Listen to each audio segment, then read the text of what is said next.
Welcome to the Full Court Entertainment Podcast. I'm your host, Sheldon Moore. That's my guy, Charles Jackson. How you doing, bro? Yo, what's up, man? I'm feeling good. How you feeling, man? Hey, man, we back. We was off for basically almost 2 weeks. I want to say, honestly, really, after you sent the topics, I was like, yeah, I'm ready to get back, bro. Yeah, I'm ready to talk some hoops, bro. Like that. Like that's what we come on here to do, man. That's what we love to talk about. I'm ready, bro. And it's crazy because when we was off, it was low key a lot of stuff going on that we probably could have yeah, it talked was. about. Like, but I was like, nah, we just, we gonna stick to our plan. We get a week off basically, and we gonna come back the next week. So, I'm excited, man, to be back, man. I'm excited, man. But as per usual, we gonna get into these week 17 NBA power rankings. I'll start. I'll start for this week. So at number 10, we got the New York Knicks. At Mm. number 9, we got the Indiana Pacers. At number 8, we got the Golden State Warriors. At number 7, we got the Memphis Grizzlies. At number 6, we got the Denver Nuggets. At number 5, we got the Los Angeles Lakers. And at number 4, we got the Detroit Pistons. The Detroit Pistons at Detroit basketball. we got the Detroit Pistons at number 4. At number 3, we got the Boston Celtics. At number 2, we got the Cleveland Cavaliers. And at number 1, we got the OKC Thunder. I ain't gonna lie to you. When I was doing the power rankings, I'm like, this is low key kind of hard, cause like it was a lot of teams that played really well this last like week. Um, but for number 10, I got the Denver Nuggets. Um, Number 9, I got the Milwaukee Bucks. Number 8, I got the Pacers. Number 7, I got the Rockets. 6, I got the Warriors. 5, I got the Pistons. 4, I got the Lakers. 3, I got the Celtics. 2, the Thunder, and then 1, Cleveland Cavaliers. You don't have the Knicks, right? Nah, I don't have a Knicks in there. Is it only because they was getting smacked by the great teams? Yes, and then on They top of get that, smacked. they barely won against the Bulls, and then who else they The just beat that they Sixers barely last won? night, they barely Yeah, won the against Sixers. them. Yeah, G. So I'm like, bro, y'all playing bad basketball right now. Even though Cat was injured, you still supposed to beat the. You supposed to smack the Nets, bro. I mean, Did you have the Lakers I had the Lakers at 5. at I had 5? the Lakers Okay. at 5, and you had them at 4, and the Pistons at 5. Yeah, I had the Pistons at 4. Hey man, Pistons on 8-game win streak, man. Right and they beat some before, good teams. hey, right before I got on, I went back. I still got the paper. I went back and looked at our rankings, like literally Hmm. our rank. Our this is total because I remember that I think I had the Raptors above the Pistons, and we was going at it that day because he was like, man, Pistons, this, and this. But like collectively, we came back and we had the Pistons at number 25 overall. We had the Pistons at number 25 overall. And look where they at now. They won 30 something games, and they could potentially get a Fourth home seed. court. Yeah, Yeah, they can really get it. The Pistons have been playing some good because basketball, man. they beat the Spurs. I mean the Hawks. I mean the Hawks. But they beat the Spurs, the Hawks, I the don't count the Clippers, and the Spurs. Yo, Celtics. Wendy. I was surprised that they smacked the Celtics though. That Bro, surprised me. Even with no Jalen Brown. I can't I feel like okay, so the Spurs, Wemby not there. So it's like Yeah. the Spurs kind of suck right now. They're kind of weak. So I really can't. I'm not giving them that W, but that's the team you're supposed to be. But the Celtics, I'm giving them that W because you basically at full strength. Yeah, like you just said, Jalen Brown ain't there. But at the same time, Porzingis still there, Derek White's still there, Drew Holiday's still there, your best player in Tatum's still there, and you smacked them. You smacked them. And Hmm. I know the Celtics coming out back to back, but it's like we probably still would have picked the Celtics over them, even off of back to back. So Yeah. I mean, you still like they smacked them. Like they have They beat a smacked good them. Clippers team too. Yes, they have been beating Yeah. some really good teams, and that's why I got them. That's why I got them really so high, man. I look back, I'm like, I mean, I could put the Lakers obviously with Luka and him playing good, and the Lakers just been playing real good recently, honestly. But man, the Pistons, you can argue and say they probably been playing better than the Lakers. You can argue it. Yeah. I often say I put the Lakers at 4. Only like that Denver Nuggets win that moves me a lot. I'm not gonna lie, because I remember we was what was it not last week, but the last pod, well, pod before that, Yeah, we were yeah, talking yeah. about the Lakers versus the Denver. I was trying to tell you, bro, the Lakers look scary against Denver now, bro. Eh, It's But we can get more into man, it later, but they look good. all I'm gonna say is I need to see it. If they could do it 4 times, I'm be happy. But it is one game, and that was a great W. But yes, you did say that. You said let them others beat you. Now, how often? And real quick before we move on to say another team, how often is Jokic gonna shoot 7 shots though? Like that's all I'm gonna say. That's true. How often is That's that? true. He's not That's going to true. shoot 7 shots again. And then we Where got do the you? Warriors, man. Hold on, Yes, go the ahead. Warriors. I was about to say the Warriors. Where did you have them at? I had the Warriors. Let me come on. 4, 5. I had them at 6. I had them at 6. I'm not gonna lie. When Jimmy got there, I I had them knew at they were 8. gonna I play had them at 8. better. When Jimmy got there, I knew they were gonna play better when Jimmy got there, but I didn't expect them to play this good. Like Draymond was talking about, Jimmy Butler is the missing piece, and when he said that, I'm like, y'all's team's still a little weak, but they've been playing really good. Jimmy has Oh, unlocked. He unlocked them. AirPods has been playing some amazing basketball ever since Jimmy Butler got there, and he started because I think they've started Steph, Him, Moody, AirPods. AirPods, and then Jimmy and Draymond because they run in a small ball lineup.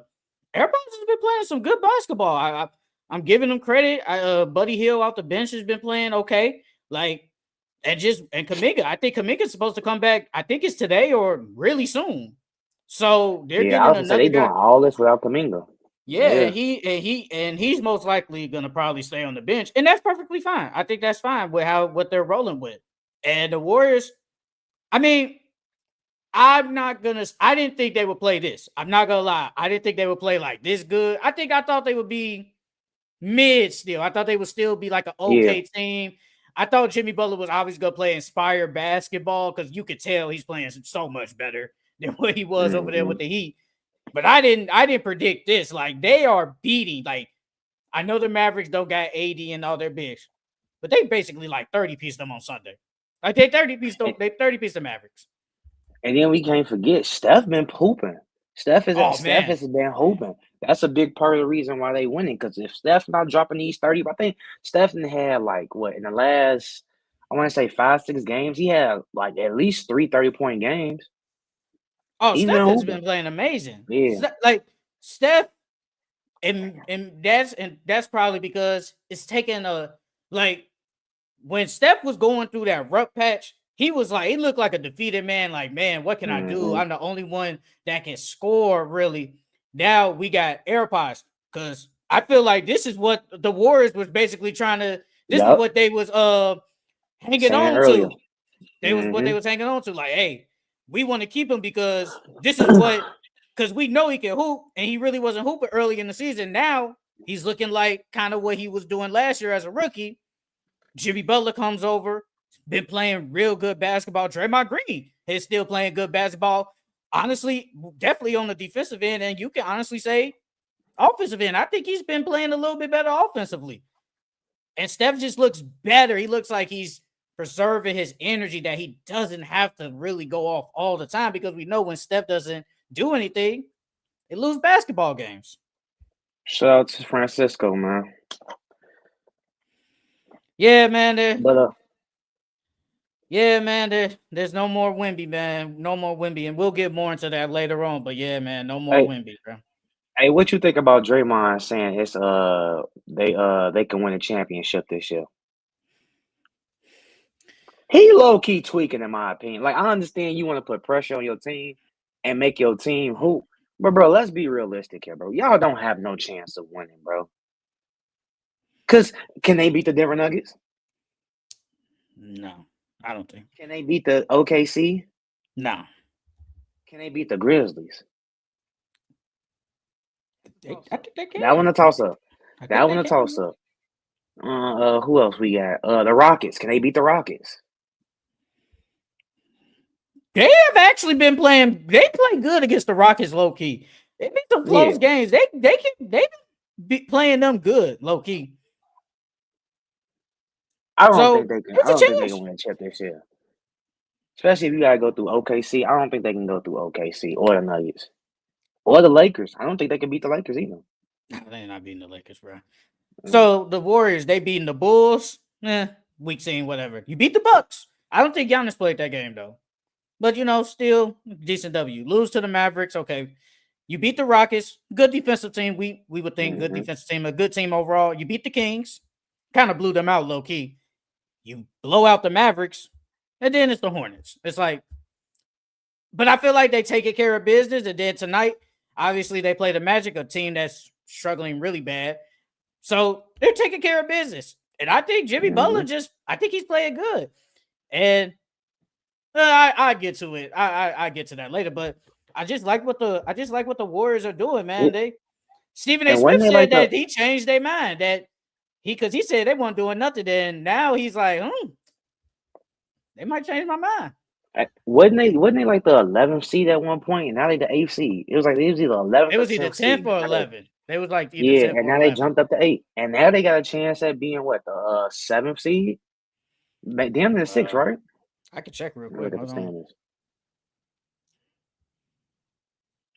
They can be, yeah, they can be, they can really be 6. They're literally a game behind Yeah, the Clippers for 6. They're literally a game behind the Clippers for 6. So yeah. you could potentially now they would face Denver in the first round, hypothetically, if it would say like they get there and then say they would have to face them in the first round. That might not be the I'm ideal matchup, but with Jimmy Butler now, and we know what Jimmy Butler does in the playoffs, things could be different. Things could be different. I'm kind of pissed they messed up my hot take because they wasn't supposed to make the playoffs at all, and then now with Wemby hurt, I don't think even with Wemby, I still don't think they was gonna. I think the Spurs was low key kind of cooked anyway, bro. I'm not gonna lie. Even with Wemby like out, I thought they was cooked regardless.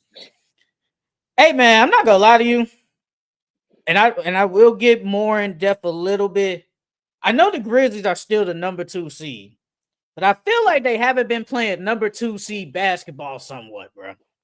If what that's what what, just what me. seed you think? Like what? They like a 4th, 5th seed? They been playing like you say?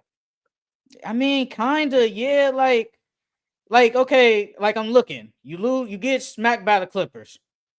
You basically get smacked by the Pacers. Because I think that game, John Morant had a terrible game, bro. I think hmm because I bet on him to get like 20, couldn't do it. Trash. You barely beat the Magic. Magic have been so bad for a minute now. You lose to the Cavaliers. It was I think we kind of expect the Cavaliers. I think they're just better than the Grizzlies. You go into overtime and have the highest scoring game against the Suns, and the Suns have been so bad this year. So it's like I feel like they haven't played number 2 basketball, and it's like if they played better basketball, they probably be higher in the standings. The Pistons, they will probably be where the Pistons are, number 4, at least in my power rankings. Yeah, Grizzlies been man. I don't know if it's like well I wouldn't want to say that they coasted. I don't think they're coasting. Um, but Ja hasn't been playing like Ja lately. You know He what I mean? hasn't Like played good. last, well, He yeah, hasn't he played hasn't good. played good at all this season. But I feel like he's gonna step it up once the playoffs comes. And once it gets close to the playoffs, I think he's gonna step it up. I hope That's so, really what but they need. he hasn't really been playing good.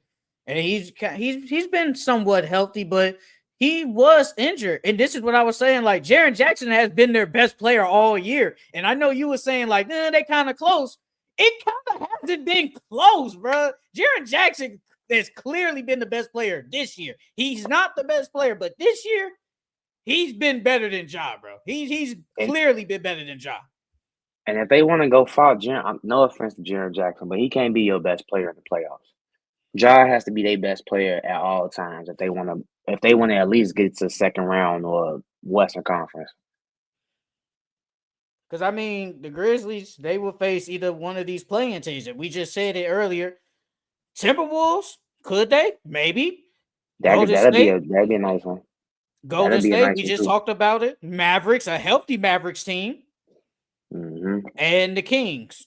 Like there is like I don't think it's crazy to say that the Grizzlies could get knocked in the first round. And I know they're number Nah, two it's seed. It's not. not crazy. It's not crazy to say that. It's not.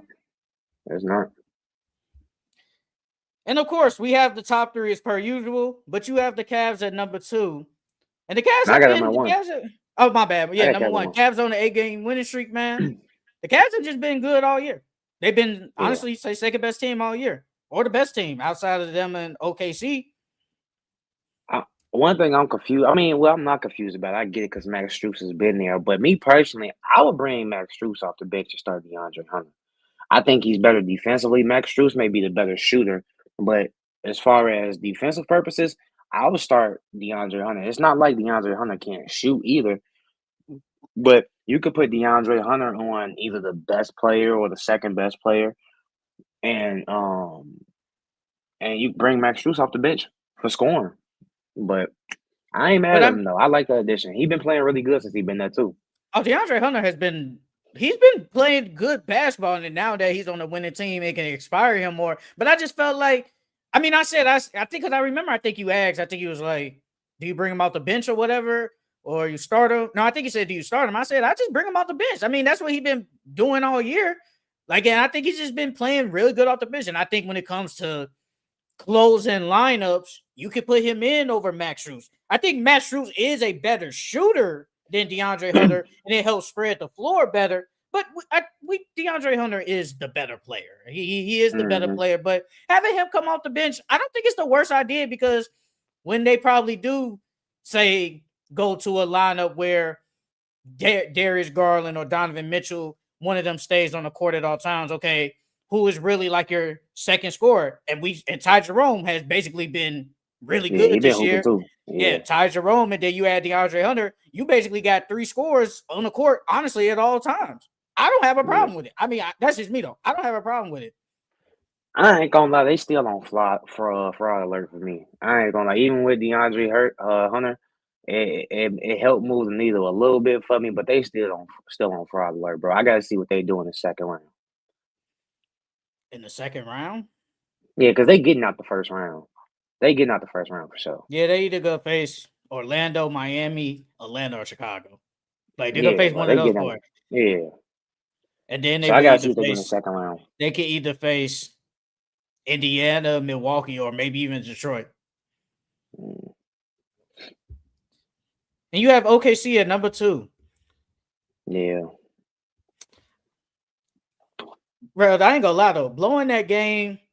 Well, I think we could talk about it in our takeaways, but I had the Celtics at 2, and then I switched it, man. I feel like the Celtics were hooping.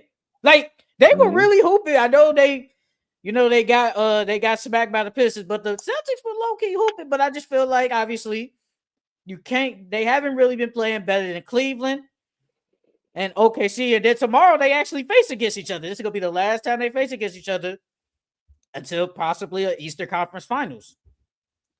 So, but I mean, the Celtics still been playing good. Jayson Tatum been playing out his mind, man. I think the last during that winning streak, he was averaging like 29, 9, and like 6. Like he been playing good, man. He's been really good for them. But lose to Detroit was kind of shocking, though. Yeah. It was. They didn't just lose, they got smacked. I was hoping the game was gonna stay close because I was like, I need Cade to get 28 points, and the Celtics don't want to do anything, so they sat him, man. And it's like, what am I supposed to do with that, man? Like you're trash. But like Lakers, Lakers been hooping, man. Man, we're gonna talk about Luka Doncic in a minute, man. Hey man, that man different, bro.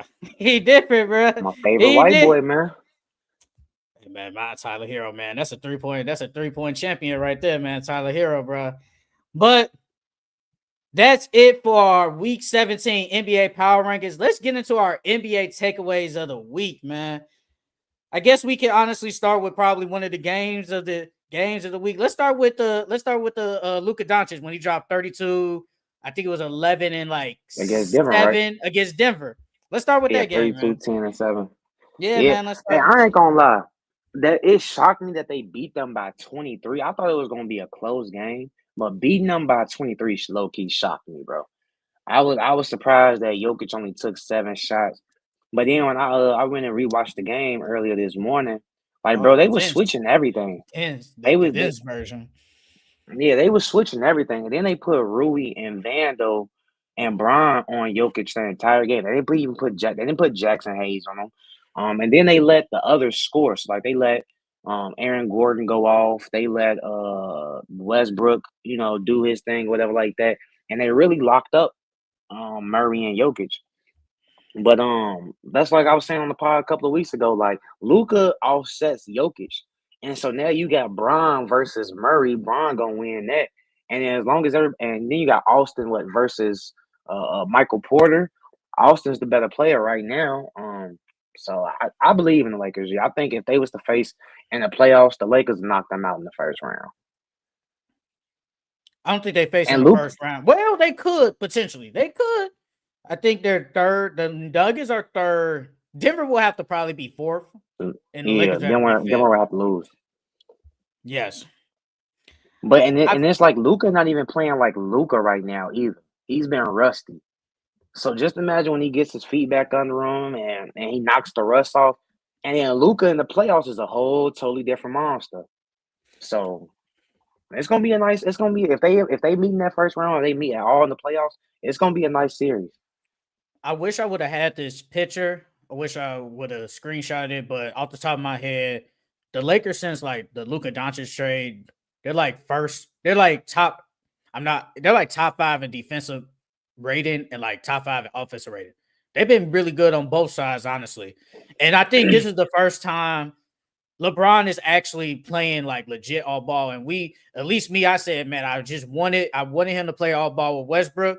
Apparently, he just really didn't trust Westbrook, and it's understandable. Westbrook makes a lot of like, boneheaded plays sometimes, and I get it. He didn't trust Westbrook. He trusts Luka, like he trusts him, and damn near Hell, trusts you Austin better. Reeves, and he trusts Austin Yeah. Reeves too. So he's playing way more off ball, and honestly, we'll still continue this, but then it goes into the game that was literally the other day when they faced the Mavericks.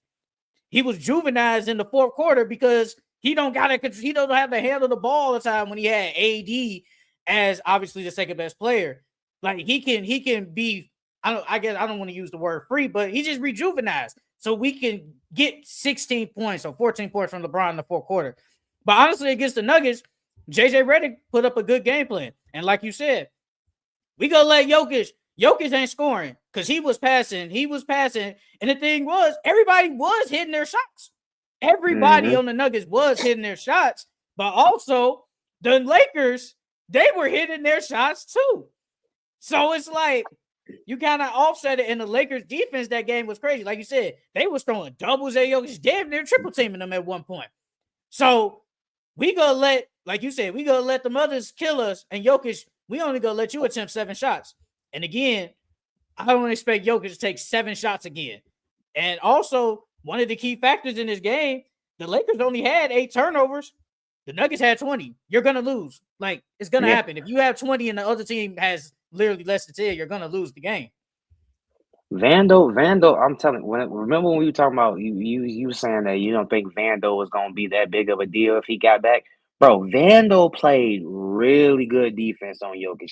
I think he had about what, like 3 steals that game, He three, had four 2. steals that He was in game. foul trouble a Yeah, lot, two. but he had 2 because he only played 6 Okay, minutes, so it is what it is. But I but no, in I them agree six with you. I minutes, agree with you. he made a big impact in them No, he six he minutes. he had some good steals. Like I mean he always played good defense. He just gets hurt. He was just hurt all the time.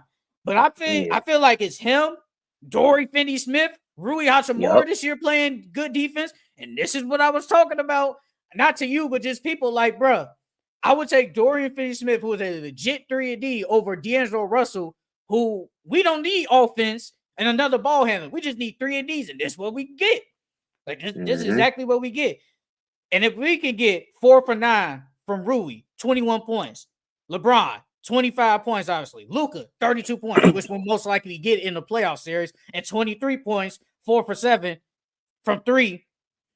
Like, you damn near can say we go win. Now, Hey, you is seen that that gonna boy Luca happen all the moving his time? feet? Oh, Luka's playing You some good said, defense yeah, against. he playing some good D. I He said, was what? playing some I good ain't never defense. seen Luca play D like this before. He was playing some good defense, man. Like, Yeah. hey, man, Luka he trying to stop them. The rumors about him, man. Now we can transition, obviously, to game of the year, Lakers and the Mavericks. Luka came out firing that first quarter. He And then came out he firing. went cold. He went cold after that though. Yeah, but He had LeBron like went 10 in the crazy. first.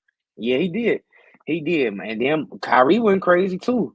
That was a good game overall. But I ain't gonna lie, that game pissed me off because of PJ Washington. Oh, he I was did a trash. bet. I needed PJ Washington to get 15. He was the last thing I needed Mm-mm. on my leg. That boy had 0 points. I said, how, dog? Oh, he was You hit a trash. donut, bro. But that was a good game. Every I think Luca had hit that big old three. He looked at the bench. I said, "Oh, they got this boy mad." Yeah, I was like, "Y'all bet not face them in the playoffs because if y'all face them in the playoffs, he is gonna kill y'all." Nico, even though the trade was a good trade in my opinion, Nico looked dumb right now. When I went to Texas, I was asking them like, "Yeah, what? So like, how has it been since Luca been gone?" They was sending that man Nico death threats. They was outside the arena protesting 24/7. That boy Nico he was going hide and he had the nerve to be courtside too. On top of that, I mean, of course he was gonna show up. Like Mark Cuban showed up too, but of course he was gonna show up. Like you got to face the music, brother. You got to face the music. But I really like this team, man. And I know we could talk about LeBron and Luca, but Austin Reeves, man. People saying he the third best. He the best third option in the league. I think people ain't low capping, key, man. I low think key people is. ain't lying. Austin Reeves has been great. He has been great. And especially since he adding all these accessories now, man has been hooping. He showed because he did not have a leg sleeve, an arm sleeve, and a headband. He adding all this. This man can hoop. Austin Reeves can hoop. LeBron got the best dynamic white boy duo in the league, bro. Like dead Hey, serious. it's crazy though. I still think Austin Reeves can unlock another part of his game. That's the crazy part. I still think he got low key another gear in. If the Lakers and this is a low scoring game, 107-99. If the Lakers can play some good defense in the playoffs, like if they had to go up against the Rockets, I think they could beat them if their defense travels like that. And of course, you said the Nuggets and whoever. There's a chance. There is a chance. But LeBron, 27-12. He had a great fourth quarter. Luka gets his revenge. I did say triple double. I did say he was gonna get a triple double. I thought I was kind of exaggerating. Like I think it was like 40 triple double, but I did say triple double. I'm like he gonna get a triple double, bro. The man he's been since the Nuggets game. He has been playing really good, and I know people gonna say, well, you lost to the Jazz, you lose to the Hornets. Luka don't play against the Blazers. LeBron drops 40 points, which is crazy, bro. 40 I and will 40 for a 40-year-old is crazy, bro. I will say this though. I'm going to agree with you. I think LeBron will play at least 2 more years. I'm not going 3, but I think next year and a year after. I think because of Luka. Because if he don't got to use all this energy, he probably can play another 2 years. But I'm not going 3 though. I'm not going 3. And But you then have said 2 or 3. on top of that, he can legit rest now. He can legit take off games and let Luca do him, and they can still win some games because it's Luca. But they low key still missing a big. This offseason, they gotta get them a big. Because Jackson Hayes is not it. He's not it, dog. I wish they could have gone after Capella, bro. Like I'm wondering if they even Yeah. talked to them about Capella. Like I just don't believe they talked to him about it. Hey, did you hear that? Nas Reed, he gonna test free agency this year. Yeah, I figured. So I wonder, Yeah, I wonder if the Lakers probably ain't got enough money to pay him, but you gotta let some people get trade people, man, to get yeah, some. I don't think they could get him now. I think they could but get like a Capella or something. I think that's yeah, reasonable. I think a Capella type of big is what they need anyway. And I think the Timberwolves want to resign Nas Reed. Nas Reed been hooping. He clears But Julius Randle this year. He clears him. but if they sign him, that's gonna be a lot of money on their books because they still got Gobert. Then you got Ant now. Well, but Cat gone now, so that's 200 mil gone now. So you could probably sign Nas Reed. I'm not gonna say he worth 30. Yeah. I'm not going there, but he could be worth 20, 25-ish. He could be worth that. So like a 110, 100, like 108 or something like that. I think that's not bad for Nas Reed. And then you got to re-sign Nikhil Alexander Walker, who has been really good for them. Like Nikhil been hooping too. So I mean, that's why they did it. Because if we keep Cat, can't sign nobody. We trade Cat. Okay, we got Ant. You got Rudy Gobert for like, I think it's 2 more years or 3 more years, whatever. But now we can re-sign Nas Reed, who has been really good for them. Damn near second best player, honestly. Nikhil Alexander Walker. You got Rob Dillingham, who has played way more minutes. Terrence Shannon, who just had a damn near his best game in his career the other day. I think he had 17 and 10 in that comeback win against the Thunder, and we could definitely talk about that. So they can then they could give him the most money, but I think they're gonna re-sign him. So, but let's get into it, man. The Thunder was up by 20. I think it was like 22 points in the fourth quarter. Thunder. Yep.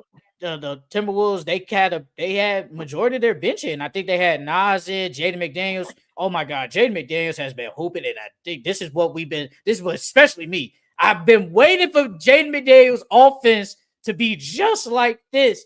He has been hooping. I think they had Rob, Terrence Shannon, Jaden, Nas, somebody else. I can't think of the last person's name. But they make an incredible comeback against the Thunder in overtime. And Ant didn't even play like Loki in that fourth quarter. Majority of that fourth. He didn't play. And they still came back and won the game in overtime. Yeah.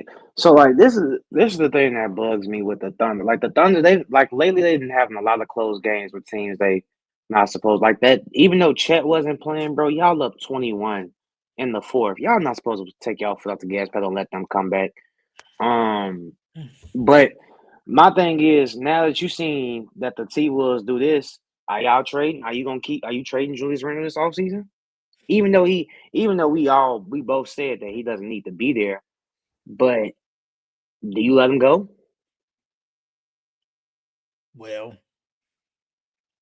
okay. What do we expect Julius Randle to pick up the option or test free agency? What do you think he really? He gonna pick up the option because of him. What do you think he does? Just off way okay. So you think he picks up the option? Loki, I think he picks up the option, but I would not be shocked because of how he just looks on the court. That's all I could go off. I wouldn't be shocked if he tested his market. I wouldn't be shocked. So now, okay, he picks up his option. Who wants to trade $30 million for Julius Randle? Nobody. Or probably one of these weak teams. Hold on, let me do it. Yeah, Paulo, I know what you meant. Paulo Banchero has been bad. Jesus Christ, he's been so bad, bro. He's been bad. Not gonna lie, LeBron looking so good on defense, and Reed's best third option in the league right now. Ain't no kind. Yep. DFS and Vando, defensive monster. Also, weekly reminder that Gabe Vincent is an NPC. Hey, Gabe been decent. Low key. Gabe been decent. I can't lie. Shout out to the pod. Quick question. If all things are equal, do you think the better player is always the most impactful player? I think back to Dame with the Blazers versus AD with the Pelicans. If all things are equal, do you think the best player is always the most impactful player? Well, I don't know. It depends always. because I was about to say real quick because we can honestly say Josh Hart is probably their most impactful player. Yeah, and he ain't the best player. That's what I'm saying. It depends. It depends on the team, to be honest with you. Because like for instance, like before Luka got there with the Lakers, LeBron was the most impactful player in my opinion because he did everything. And he ran the offense. He was quarterback of the offense and defense. But then, like you said, Josh Hart, he's a role player. He is their most impactful player. So yeah, it just depends. I could say Ant. I think Ant is all. Ant is the best player. He's the most impactful. Mm-hmm. And you can say, you can honestly say with the Thunder, Shea the best player, but Chet might be the most impactful because of how he plays both ends on the court. His offense able to spread the floor, one of the best defenders, shot blockers in the league. He could be the most impactful. So I think it really just depends on how the teams are, Or the in my Warriors. The opinion. Warriors. Draymond's the most impactful on the Warriors. True that. Him or Jimmy. Him or Jimmy. No, that's very true. That's very true. But now though, like you just said, like I said, who wants to trade for Julius Randle at 30 million? And I think if let's just say he does pick it up, I think they try to flip him. I really do think they try to flip because, bro, I feel like because Julius Randle supposed to come back soon. If I'm Chris Finch, I'm not starting him, bro. I'm sorry, I'm not doing it. He comes off the bench, bro. You just gotta deal with it, bro. Nas Reed has been so good for them this year, bro, and he just right now, bro. He's just better than Julius Randle. He's just better. Julius Randle is just he's so odd. He's an odd fit, bro. He's so Yeah. odd. So it's like it's hard. But shout out to the Timberwolves for that 21-point comeback. It was an ugly win, but they did it. I mean, look, Nikhil, 21 off the bench, played 35. Terrence Shannon, 17 and 10. Great game from a rookie. Rob, 12 How points. many minutes he play? Who? Terrence Shannon. 29. Pretty 29. good. Yeah, Rob, 26 and 26 minutes at 12 points. At Jaden McDaniels, 27 points, 9 for 16. 9 for 9 from the free throw. Didn't even shoot a three. Ethical buckets. Didn't even shoot a three. He been hooping. Now, if Jaden Daniels not 27 on a regular, but if he gives you at least between 16 to 18 points every single night, does the Timberwolves are they better? Do you have more confidence in them going into the playoffs? If I can get this, and if Nas replays good, I'm really confident because I think a lot of us expected, we thought Julius Randle was gonna be that guy. He hasn't. He just hasn't. So we thought Nas Reed was gonna be good. And it's like after Ant and say Nas, who else can really score? Like who else can really score? And there was really nobody. Who? I was gonna say Rob, but he a rookie. So he a rookie, so he's not gonna get like the minutes. So understandable. Because we thought Dante DiVincenzo. I think I just said this like the other day. I was like, Dante DiVincenzo. No, I said it in the group chat. I said Dante DiVincenzo just came off of basically a career year, and he's been hurt and he's been bad this year. Just has. He's supposed to be coming back soon too, right? They supposed to be healthy soon. Yeah, he's supposed to come back soon too. So, I would be high on the Timberwolves if Jaden McDaniels could give me offensive numbers decently. If he could give me 18 points, I'm cool. Y'all gonna hate the comparison. Julius and Paulo Loki the same player. Big bodies who can get downhill but settle for a little advised jump shots. The game against the Grizzlies pissed me off. I wouldn't say they're the same player. I think Paulo is a better playmaker. They handles about the same. I think Paulo a better shooter too. Well, mid range at least. He's a better shooter. That's what I was about to say. Like, man. Let's get into that, man. Let's just get into it, man. The Magic have been so bad, and I get it. Paulo was hurt early in the year, but it's so crazy how when it was Franz and Jalen Suggs, they was playing decent. Franz goes out. Paulo comes back. Now Jalen Suggs is out. Now your two best players are there. They look worse. They look way worse, bro. Low key, I think Jalen, even though I wasn't that big on Jalen Suggs, I think Jalen Suggs plays a big part because not only does he space the floor and open the floor for them, because without him, what other 3-point shooters do they got in that lineup? Supposed to be KCP. Yes. He ain't doing nothing. He's trash. So it's been one of the worst signings. It's been trash. Jalen Suggs being hurt, that hurts their defense and then their offense because he can use at least a 3-point shooter in that lineup that can help open the floor for Paulo to shoot his middies and for Franz to do what Franz wants to do. But since he's been gone, they've been doubling Paulo, they've been trapping Paulo, and nobody can hit shots. So if ain't nobody hitting shots, all we gonna do is keep trapping out y'all best players and make y'all beat us. I hate to say it, and I like Paulo. Franz has been better than him. He's been better than him. He has. Yes, yeah. Like, they just got 40 piece the other day. They didn't even put up a fight. They did it. Sold my bet. Sold my bet. I picked Paulo Banchero PRA under, and he's still in the game. They getting 30 piece. And it's so funny. He shoots some free throws, miss a shot. Did Jamal Mosley want to take him out? It's hilarious how this should be going on. But at the end of the day, man, you really have no good bigs. Wendell Carter is, he's just, I just don't. It is what it is. KCP was supposed to be a 3-point shooter. Jalen Suggs, who had a good year last year, he's been hurt and he wasn't the same. They need some offense. Like, that's what they are missing. We've been saying it damn near for years now. They just need an offensive player, bro. They don't have it. They just don't. And it sucks because I know I think a lot of people were high on the Magic. Shout out to King Louis. He always defended the Magic. I don't know if he can defend them now, man. They suck. They're bad. Like, they are bad. And they're only going to make the play-in only because the East is just really trash. Yeah. And they're going to probably host a play-in and probably face the Heat. Could they beat the Heat? I don't know. They're probably in the same tier as the Heat right now, at least. Yeah, this offseason they need to reconstruct that roster a lot. You keep Suggs, you keep Franz, Paulo. I would keep Wendell, but I think Wendell at this point in his career, he's a backup big. I don't think he's your starter big anymore. But they need to go get them some shooting. They need to go get them some shooting in the offseason. It's kind of sad, but it has been injuries. But Paulo and Franz kind of haven't gelled together like we thought. Last year was really good, but this year they just haven't gelled together like we thought. We thought this was gonna be one of the young dynamic duos in the league, but they just been a bad team. They've been a really bad team. RP Centel. Yeah, man. RP Centel, man. RP Centel, man. I'm a miss buddy, man. I'm a miss buddy. I feel like he'll come back though. I feel like he'll come back. Hey, man. There's been a lot of news about the Knicks. The Celtics just blew them out. No, actually, let's take this back. The Cavs blew them out on Friday.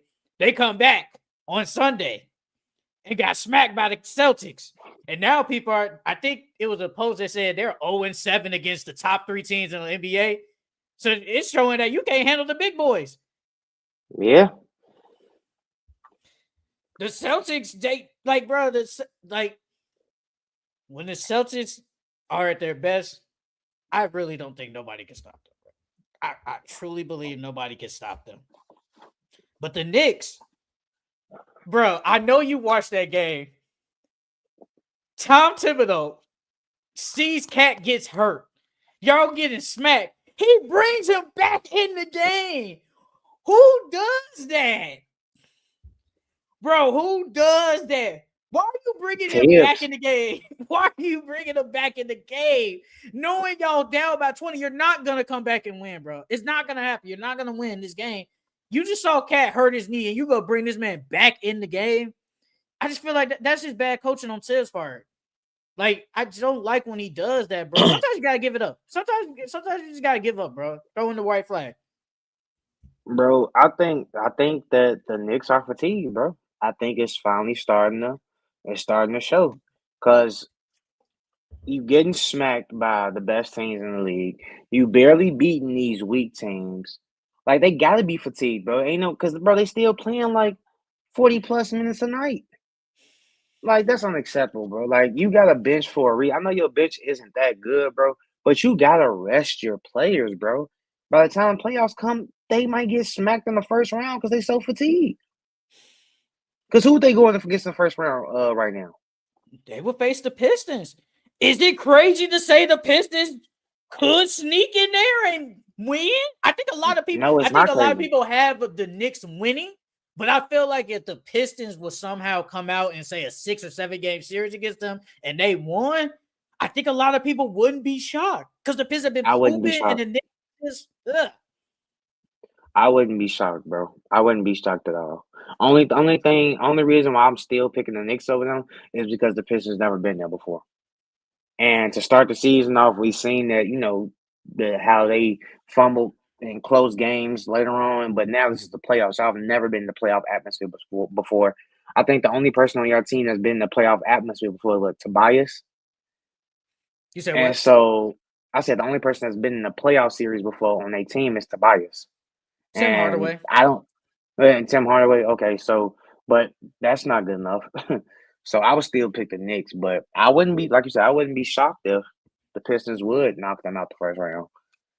I think a lot of people want to see the Pistons, and I don't think I'm gonna say this topic, but is Cade almost is he reaching superstar status? Low key, yeah. I said Yeah. not yet. I just tweeted it this morning. I said he's He's not not there he's not a yet. superstar yet. I Yeah, but said he's getting there. if he can have a great series, like, say against the Knicks, Bucks, Pacers, or whatever, I think we could go at the end of like that series and say Cade a superstar. I think we can really Mm. say that. Cade been hooping, man. Like I'm glad he getting the respect. And somebody said it's good when the Pistons are good in the NBA. It's good for the NBA when the Pistons are good. And they been hooping, man. Remember when Luol Deng almost died because of tips? Yeah.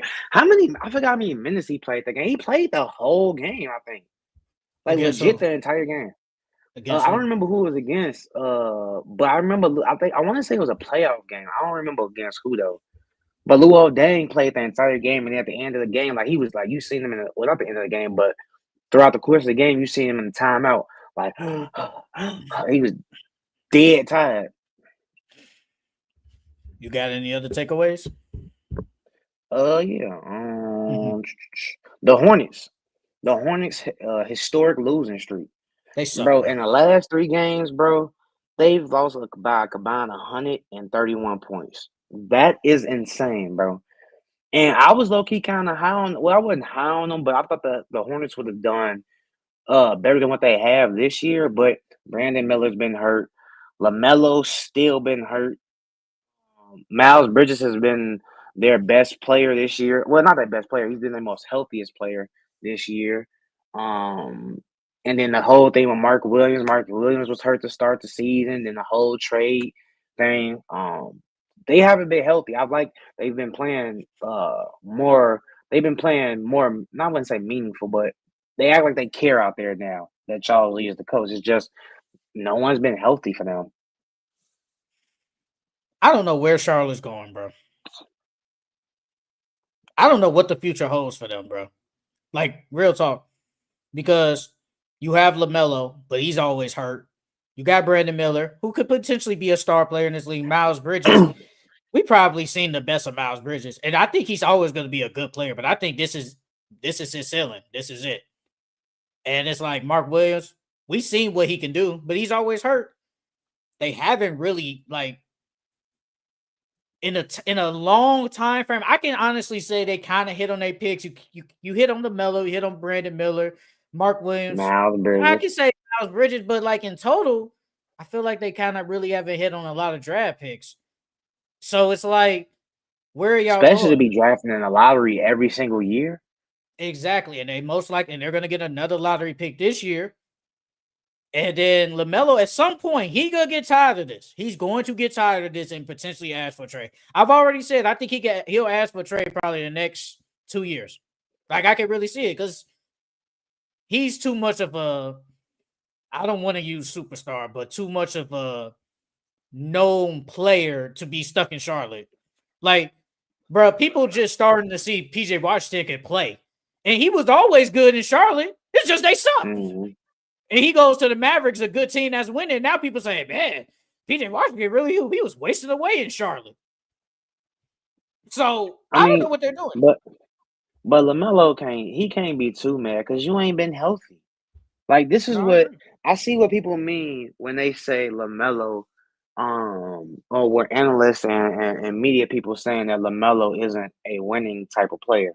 Because since he's been there, Charlotte's only but they made the play in what like one time, Twice. twice. They made it twice, but other than that, they really haven't been playing any winning basketball. And that's because he hasn't been healthy. And even when he is healthy, they still getting blown out. I mean, granted, when he plays, they play better and they're in games, but for the most part, they haven't been playing winning basketball with LaMelo. Because if you that guy, you still supposed to win games regardless. Like LeBron, I'm not trying to compare LaMelo to LeBron, but I'm just saying LeBron, when he had those weak teams, he still willed them to wins. And if you're that great of a player like we both think LaMelo is, you got to will your team to some of these W's. Look at this. Lou Williams just said Lou Williams goes off on LaMelo for being the leader of the team that lost by 50 points. He said this is led by the same person that we were rooting for 2-3 weeks ago to be an all-star. Where's the pride? He not lying, bro. You gotta take pride, bro. I think I had won a game. They in the locker room celebrating like it was game 7 of the finals, and then get smacked the game right after that. Like, come on now, bro. You gotta take some pride and lose. It's like when they lose, they don't care. Like, granted, they showing that they care more than when they had Steve Clifford, but Steve, you can still tell like they don't really care if they win or lose, bro. And that's a problem. I think it's kind of hard, and I think it kind of sucks to say this, but when you have that mentality kind of coming into the season, and then later on in the season, if we know we're not good, to some, I'm not saying all, but to some, why should I care? We know we're not good. We know we're not going to the playoffs. Let's just go out here and hoop, get my money, and move on. And I feel like that's probably what some of them do. They just hoop. Like Miles Bridges, I think Miles Bridges is a good player. I think he's a good player.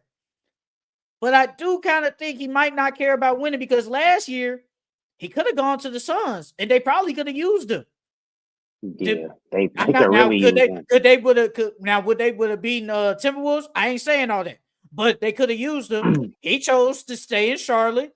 I understand why he did it because I don't want to go to the Suns, be the fourth option, not get my shots up. But I'd rather stay in Charlotte, knowing we suck, but I could just hoop and get all the shots I want and get paid like he just did this past summer. Now, to some, they might say, man, he just care about the money. He don't care about winning. They might be right. I mean, but even like at some point though, bro, as a basketball player, bro, it's your pride, bro. Like you like getting smacked every single night, bro.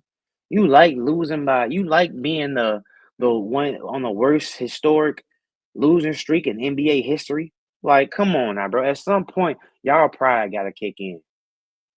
At some point, you just can't keep getting smacked like this, bro.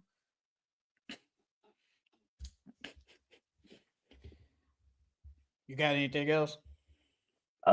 We already talked about the Grizzlies and Suns. No, that was it. That's all I got. All right. So that's it for our NBA takeaways of the week. Let's review this All-Star game since we didn't film last week. We're gonna review the All-Star game. Obviously, the Rising Stars, the skills challenge, the 3-point shooting, the dunk contest, and the All-Star game itself. Let's start with the Rising Star. Let's just go in order. Let's start with the Rising Stars. I'm not gonna lie to you. I really ain't watching. I'm not gonna lie to you. I really didn't ain't. either. All right. I didn't either, bro. All right, we can skip that then. The skills challenge. The skills challenge told everything I need to know how nobody was gonna take this crap serious. Bro, CP3 and Wemby basically cheated, bro. They literally just threw the ball. Just don't care, bro. Like, don't care at all, bro. Cry. I was in the living room crying. I was like, are they really doing what I think they're doing right now? And if we're being honest, technically that's not against the rules. It's technically but not it has against to the be rules, with bro. intent, though. They said it has to be with an intent to shoot, bro. Yeah. That's like that's like somebody say, "Hey, bro, pass me the ball," and it's like, man, you just throw it like this. I mean, it is, but it's like it's not an intent, bro. Like it's not a pass attempt. Yeah. But that shit was showed me hilarious, everything I need to know, bro. That showed me everything I need to know. I'm like, bro, this is not good. This isn't good. The 3-point contest. I'm not gonna lie. The NBA has to do better at getting just 3-point shooters, bro. I get Yeah. it, Cade or whatever, but he's not a 3-point shooter. He's just not. I Brunson don't know either. what. Yes. The 3-point shooting was probably the best thing like the past like 3 years. It wasn't really like exciting. Like in my opinion, it really wasn't exciting. Gee, in my opinion, Dame sold, bro. Dame, so Dame, Jeez. Dame. I don't know if Dame. I ain't gonna say he ain't want to win, but it was like I don't think he really cared. Cause bro, ain't no way Dame ain't make it to the next round, bro. I get you was the last person to go, so everybody else had a chance to warm up, and you really cold out there, so I get it. But bro, you sold, bro. Ain't no way Tyler Hero was supposed to Hey win man, the 3 point contest, that's bro. my guy. That's my guy right And there, he man. barely won. He barely won. Buddy Hield, He Buddy missed Hield that came out and three. had He missed he that had that last one of the last historic. threes. He had a good, really. I wouldn't say historic. I think it was like I think Steph was the only person that shot better than him that first round. But he shot really well the first round, and then it came out the second round with a stinker. Well, it wasn't no stinker, but like, come on, I think what he had like 30 or something like that. He had like 30 something or something like that. The I think first he had like round, Buddy 31. Hield. Yeah, I Yeah, think I he had think he like did have 31. 30 in the first round. In the first round. Yeah, and then you come out and drop with like 18 or 19 or something like that. Like, come on, bro. Come on, dog. I thought he was gonna win, to be honest I with did you. think he was gonna win. I did think he was gonna win. But Tyler Hero pulled it out, man. That's my guy, man. Best white, my favorite white boy in the NBA. Let's get to the dunk contest, man. I I'm didn't not watch gonna that, bro. lie. I ain't gonna lie. I watched some of it, but I watched Mac McClung. But every other person that dunked, I did not watch, bro. I Steph did not watch. Council dunk. His dunks were decent, bro. I think if he faces anybody except Mac McClung, he wins, bro. Yeah. He did like a 360 behind the back and used his other hand and dunked it. I was like, damn, that's a good dunk. But Mac McClung, bro, he been carrying the dunk contest for years now. Been 3 carrying it. years in a row. 3 years in a row. Shout out to the 9 people in the stream. And if you guys want to send questions to us, you can send it in the chat. And also, I might send a link, and you guys could possibly come up here and talk to us. But shout out to the 9 people that was in the chat. Bernardo,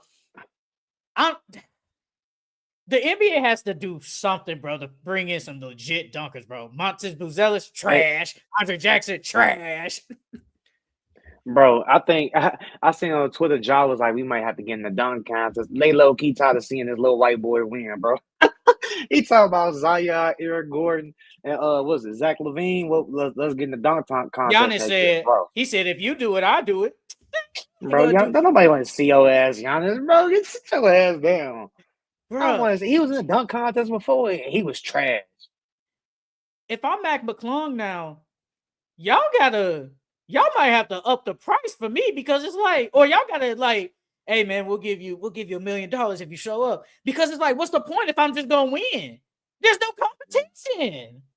It hasn't But been if no Ja, let's see. So Ja, how many is it? Like 5, right? It's 5 of them, right? Four.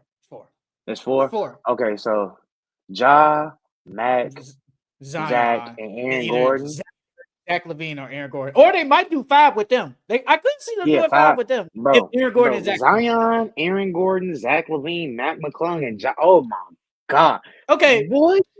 is it That'd be a crazy? crazy I don't dunk contest. think Ja is like a creative dunker though. I don't really think he's a creative dunker like that. I don't think it I matters think because he's it's more like the in whole game. Spud. It's like the Spud Webb effect, bro. Like Spud Webb is short and he had bounce, so it looked good. Like all of Spud Webb dunks was low key basic as hell, but like when he did them, it was raw because he's short. And Ja like 6'1", 6'2", maybe 6'3". So when he dunking, it's gonna look electric because he's short, and then he dunk with so much power and force. So I mean, I think Zion is a better creative dunker than Ja. Because yeah, Zion, every time he on the for fast sure. break, he could do a 360. He could do something. And we know what Aaron Yeah. Gordon and Zach LaVine had the greatest dunk contest ever. So we know what they do in Mac McClung. Hey, I'm giving Mac McClung credit. The man actually did jump over a car. And I know people gonna, if you look at the video, I know his leg kind of hit the car like Bro, he right cleared after. that car. No, He cleared that I car. agree, but I'm saying people might say he didn't clear because his leg kind of hit the car right after, like he jumped over it. But he cleared the car, bro. The man literally jumped over a car. And then you gotta think about it, bro. And then you gotta think about it, bro. He was sitting there practicing that dunk before the dunk, before the dunk contest. So his legs probably wasn't even all the way 100% because you sitting there practicing the dunk before the dunk contest just to make sure you could still do it. When do you have time to do that though? like hours before, like literally hours, because they showed the clip of him practicing. Like, I seen the clip of him practicing it like hours before the event started. Okay. Okay.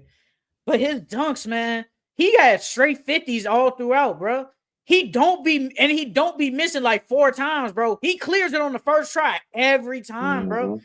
They say he might be top 5 greatest like dunk contest competitors like ever, bro. You know, you can Hmm. argue, bro. He won 3 in a row, bro. Like Yeah, I can't he's the take first that to do away that. from him. He's the first to do that. Yeah, Yes, he's he's the the first to do first that. ever, a white boy at that. He's the first ever to do that. Like I can't take that away from him, and all his dunks have been very creative. Like But if I can't dunk, but I can imagine you jumping up, hitting it, and then doing this. Like no, that shit's hard as I fuck. can't imagine That that. shit's hard as fuck. That shit's hard as fuck. I can't even dunk, but I know that shit hard as fuck. But Because I even if know. they Okay. go ahead. No, I was just gonna say because I know, bro. Like once you hit the rim with the ball, you might have like lip down. Nope, he. Hmm. Yeah, Mac McClung, he's a good dunk. He's been like that since high school though. But even if say Zion and all them do get in the dunk contest, I don't think Mac McClung can make it to the finals. I ain't gonna lie to you. With the creative I ain't dunks gonna he lie to come you. up with the creative dunks he comes up with, bro. I mean, but Man, you still got Zach, you still got Gordon, and then Zion. He could probably beat out Ja. He could probably beat out Ja, but I don't see him beating out Zach, Aaron Gordon, or Zion. do you think he comes back if it's just some lames again? No offense to them NBA No, players. You think he don't no, come I don't back? think. Well, only way he come back is if, like you said, they offer him a bigger bag. That's the only way I see him coming back. But if it's like some unknown niggas or some regular players, I don't think he coming back, bro. Because what's the point? It's no point, bro. Because he's gonna win regardless, bro. I don't know what they like. Nothing against Montes. I don't know what they saw in him to say we bringing you here and Andre Jackson. Like what? Well, Like Andre Jackson, I can see what they like. He's athletic as hell. Like he athletic as hell. That's the only thing I can see about him. nah, But bro. it's crazy though, because Mac McClung won 3 years in a row. He still ain't got no NBA contract. I think That's he's made messed more up. money in the dunk contest than he has in his NBA career, which is crazy. I ain't gonna lie. I'll tell them straight up. If I come back to this dunk contest, y'all gotta give me an NBA contract, and not no 2-way. I have to have a standard NBA contract, bro. That's the only way I'm doing this again. Let's get to the final thing, man. The All-Star game. Hey, I'm you not was gonna right. lie. You was right about the OGs winning. You was right. Did say the OGs was gonna win. He was right. But I'm gonna be straight up, bro. If I had to grade everything, like just the All Star game and everything, I want to say F, but I'm gonna be nice and say like a C minus or a D. D. I'll give it a That D. stat saying that it was the thing was 3 hours total, but literally just 40 minutes of game time. That's unacceptable. We want to see hoops. We want to see hoops from the best players in the league, not Kevin Hart and Shaq talking to each other through the middle of the break. And I even tweeted, I said, why are we doing like these little halftime shows during like a commercial break? I said, what are we doing? Bro, and then on top of that shit wasn't even funny. Like, you got Kevin Hart there and Shaq to be entertaining and be funny. That shit wasn't even funny. Don't get me wrong, Kevin Hart is not. I don't think Kevin Hart is movie funny now. He's not stand up funny no more. Like y'all just brought him out there to try to boost y'all ratings, and it did not work. It did not work at all. And the thing is, like, throughout that whole tournament, it was probably only one game that was legit good. And that was the OGs versus the Rising Stars, only because they didn't want to lose against the Rising Stars. Every other game was Hmm. low key BS, especially that Well, last game. that G League versus the Rising Stars, that was a good game too. No, I'm talking about the All Stars game, not That's the what I'm saying. Rising Stars.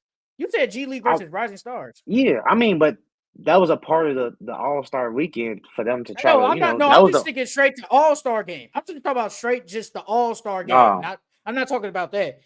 I'm just saying that was the only game that was low key competitive, but every other game was BS. Bro, that last game was trash. What was they Hmm. down 11-1 and then they stopped it so they could do a TNT send off? Tribute, yeah. What?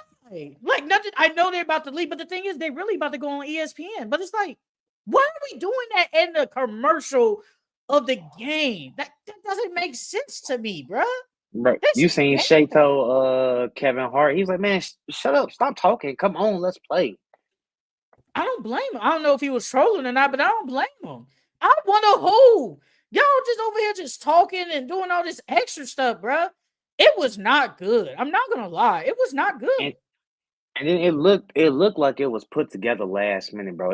Everything looked rushed. Everything didn't really look organized.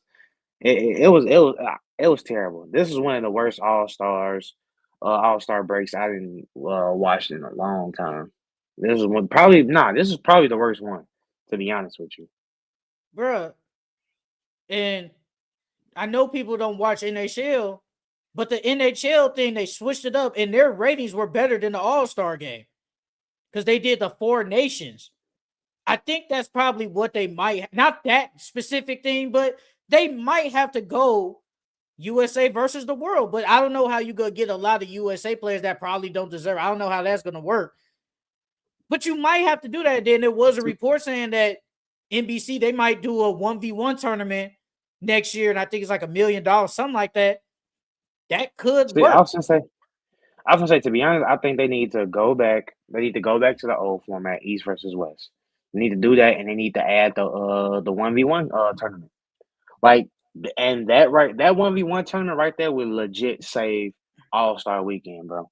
That would legit, because every year you're gonna get good players wanting to play, bro. Because I think Jeff Teague said it. A lot of players said it. They're gonna want to play for that $1 million, bro. That's a free $1 million. They gonna want to play for that, bro. They gonna do that, bro. So I think they need to add the 1v1 tournament, bro. They need to get rid of this little 14 format and just go back to East versus West, bro. Because I don't know if you've seen it, Matt Barnes and Rachel Nichols. Matt Barnes asked Rachel Nichols. He was like, man, she was like, I hear you got your ears to the NBA streets or whatever like that. And word on the street is that LeBron didn't play because they let the rookies basically into the All Star game. And then she was like, yeah, I heard that LeBron knew for days that he wasn't gonna play. And then it was a big FU to the NBA when he said last minute that he wasn't gonna play. I was gonna ask you about that too. Like, do you think that was a bad move by Braun? No, me personally, no. Because that format sucked, and then two, I agree with what Draymond said. Those rising stars and those rookies, they didn't deserve to be out there, bro. That All Star Weekend is supposed to be sacred. For that All Star game is supposed to be sacred for the players who actually earned that. Those players did not earn it. They didn't earn the right to be on the same floor as those All Stars. Only person And that did was Wemby. he wasn't even a part of that though. He was a legit all star Exactly. because so. Yeah. But then again, and I no, I agree. But then when I hear these other analysts say, and I kind of agree with them, it's y'all faults because y'all don't play hard. So if we got to bring in these rookies and G leaguers to come play just for y'all to somewhat play decent, this is what we got to do. So it's kind of y'all faults. And I know people gonna say Draymond. Hey, Draymond is Draymond a crazy funny dude, man. He was basically saying this crap wasn't gonna be. He said it ain't gonna work from the beginning. He didn't even look to see if it was gonna be good. He just said, "Man, this ain't gonna work." He wasn't wrong, but it's like Nah, he wasn't. you really can't say that, especially on NBA Network, saying like, "Man, this shit gonna be trash, man. I ain't got no faith in this." Before it even started, we didn't even see you was already talking down on it. I mean, he had a point though, bro. Like when you looked at the production of the whole thing, like I said earlier, it looked rushed. It didn't look put together. I, it was bad. That's all I'm gonna say. It was really, really bad, bro. I'm looking at Man, somebody say 45% advertisement, 50% yapping, 5% basketball. like in order to fix the All Star game, bro, they need to go back to the traditional way. The dunk contest, 3-point shooting, East versus West, and then add ones, bro. And if you want to get if they want to get some good dunkers, you gotta put the thing is you gotta put the bag up. You can't be cheap. I understand that you're paying these players millions of dollars already. But with these TV deals being done and the merchandise and stuff that you're selling during All-Star weekend and the money that you're making during All-Star weekend, you will make it back up, bro. No one's telling you got to put $25 million in a dunk contest, $50 million for the All-Star game. No one's saying all that. But you gotta up the price to make these players want to play, bro. Because this is supposed to be technically they break from the season, and they're not really getting no break. So if they're not really getting no break, make it worthwhile for them to play. And they're not going to cancel it. They're not canceling. So we can forget that. Because, you saw that Kevin Durant comments. Because he basically said, man, if y'all could complain about everything, we might as well cancel it. I mean, he ain't going to lie because as fans, we're going to complain about everything. But I get it. We're paying our money to watch you guys or come see y'all in person to play. And y'all out here BSing. So I get it from fans, but I get it from Kevin Durant. Because y'all going to complain regardless. So might as well cancel it. Because, bro, it's just not good, bro. And it's like with everybody, like you said, with everybody getting all this money, it's like, why would I go out there and just play hard? There's no point. This ain't back in the day when you could say, like, Kobe wanted to go up against T-Mac, say, in an All-Star game. And it's like, do I really got it? What do I have to show you? Or, like, I don't think a lot of players now feel that way. Like, I don't have to show them nothing.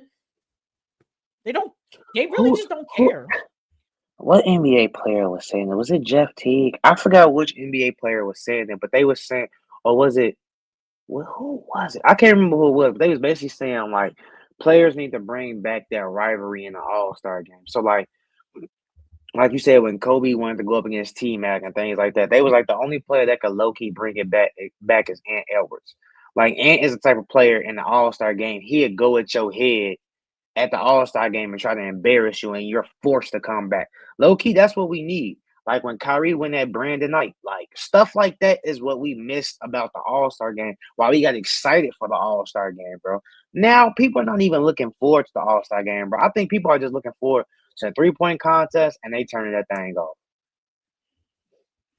And that's sad.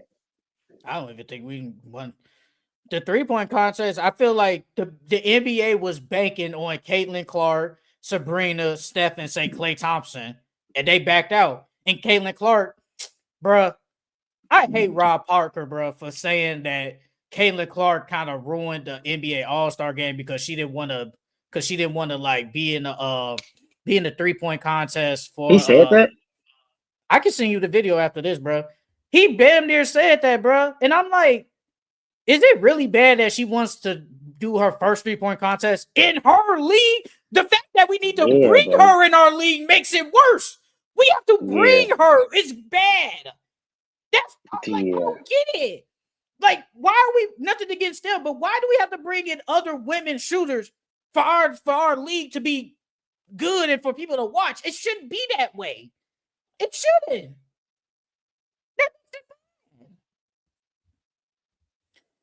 The All-Star game was originally meant to grow the exposure of the league. In the American market, the NBA is tapped out. Time to do NBA All-Star overseas. Low key, I wouldn't be opposed to that. I wouldn't be opposed like doing it like I'm not opposed to it because it's something different, but at the same time, your audience is the American people. You know what I mean? That's where you get most of your viewerships from is the American people. So if you do that, you really gonna you're really taking it away from your main market. But that's a decent idea. It's not the craziest thing because the Pro Bowl obviously is like, they did the Pro Bowl at one point in Hawaii. Now it's not overseas, but you can kind of say it's the same thing. Now, do players want to go to let me just say Spain? Do they want to travel to Spain for what? 3 days? No. I mean, I don't know. I'm not a player, so I don't know. And I don't think they would because then that flight back long as hell. So you only there for a couple of days and then you gotta take that long flight back. Nah. But I don't think it's a bad idea though. I don't think it's the worst. No, I don't think it's really a bad thing. All right. That's it for our NBA All-Star game analysis. Man. Let's start with the 76ers downfall, man. Let's get into these comments Paul George made. I ain't gonna cap, man. Paul George is crazy. Huh? He made a couple of them. Only got the one. First of all, the 76ers are on a 9-game losing streak. They are terrible right now. They are bad. Probably could have won yesterday, but they sold. But Joel Embiid is supposed to. He might get surgery. Well, he's going to get surgery on his knee again because he said it like a month ago that he needs surgery on his knee again. He said that. And Paul George, apparently, he said he's taking a break from the podcast. He said, I want to let the Podcast P family know that after today's episode with Dwight, I plan to take a break from the pod just to focus on getting my body right, getting mentally right, and help the squad make a push towards our goal to finish the season and give ourselves a chance to be in contention to compete for a championship. I'm going to let you start, man. What you think about Paul George comments and all this 76ers nonsense, man? I'll say before I give my reaction to it, to add on that, I think it was after that Bulls game that they lost. He was like, "We show no signs of a team that has a will to compete. We don't have the habits of a championship or playoff contending team. To be honest, right now it's a little far fetched. All we can do is work hard and try to keep going." My thing, he's okay for the podcast piece stuff. He should have been stopped at, bro. When the season starts, you're not Draymond Green, bro. And when the season started, you were supposed to stop podcasting from the get-go, bro, and focus on the season. That's the first, especially when you're on a new team, you're trying to learn your players, trying to learn the system, trying to learn defensive schemes, tendencies of your teammates, all that. You were supposed to stop all that from the get-go. And once you've gotten used to it and y'all was actually winning, then I can see you starting to do the podcast again. Now, as far as the whole championship team thing, he not wrong for what he said, but I don't think he should have said that because it makes it seem like you don't really believe in your team. You know what I mean? Like, yeah, you being real and you being blunt and you being honest, but it's like you low-key throwing your team under the bus too. So I ain't really agree with those comments. I don't know why he said this now when y'all basically 20 games under 500. That's the first thing I said. Bruh, you were supposed to say this probably the first time y'all was on a long losing streak like a month or two ago. Why are you saying this now when there's like 20-some games left? First of all, bruh, you're not winning a championship. Let's just get that out the way. You're not winning a championship. It's just not going to happen. And you've been playing trash. You just have. Yes, you're hurt. Get it. Understandable. But you've been out here. You've been playing trash. You had an okay game yesterday. I give you that. I'm giving you that. But majority of this year, you've been straight dookie. You just have Paul George. And I just don't like that you said these comments now when y'all basically the season over with. If you would have said this like a month or two ago, cool, whatever. But saying it now when the season damn near almost over, it's now crazy. I don't know if he was trying to light a fire in his teammates' belly or whatever the case may be. But bro, if you look at their roster, damn near everybody's hurt on their roster. Yabusele's hurt. Eric Gordon's out with a broken wrist. Embiid, him, Maxey done missed time. Who else done missed time on the team? Like they team been injured the entire year, bro. I don't know if it's a Philly curse. Yeah, Jared McCain's out for the year. I don't know if it's a Philly curse or what, bro. I just think I think it just was just bad from the get-go when Joel Embiid didn't play and Paul George missed that time. I think if Paul George would have been back kind of early, like at the beginning of the season, would they probably still be bad? I don't think they would be this bad, but I think they probably wouldn't. I think they wouldn't be almost 20 games over 500 if he probably stays through, is healthy at least throughout, or just didn't miss a lot of games like he has. But Joel Embiid has been out majority of the year. I think he's only played 19 games, and I could probably count on my fingers. He's probably had probably 4 good games all in the 19 games he's played. He hasn't been good. He's been hurt. He don't play back-to-backs. The 76ers are cooked. They probably should have been shut Joel down a long time ago, bro. And at this point, do you blow it up? I mean, I said like this year, I said this summer you might have to look. I don't think Paul George, I think he ain't going nowhere because Paul George is playing trash and he getting paid like 50-something million. I still got the notes from last time. He getting paid 49 this year, 51, 54 in the player option, 57 and 27. Who wants that?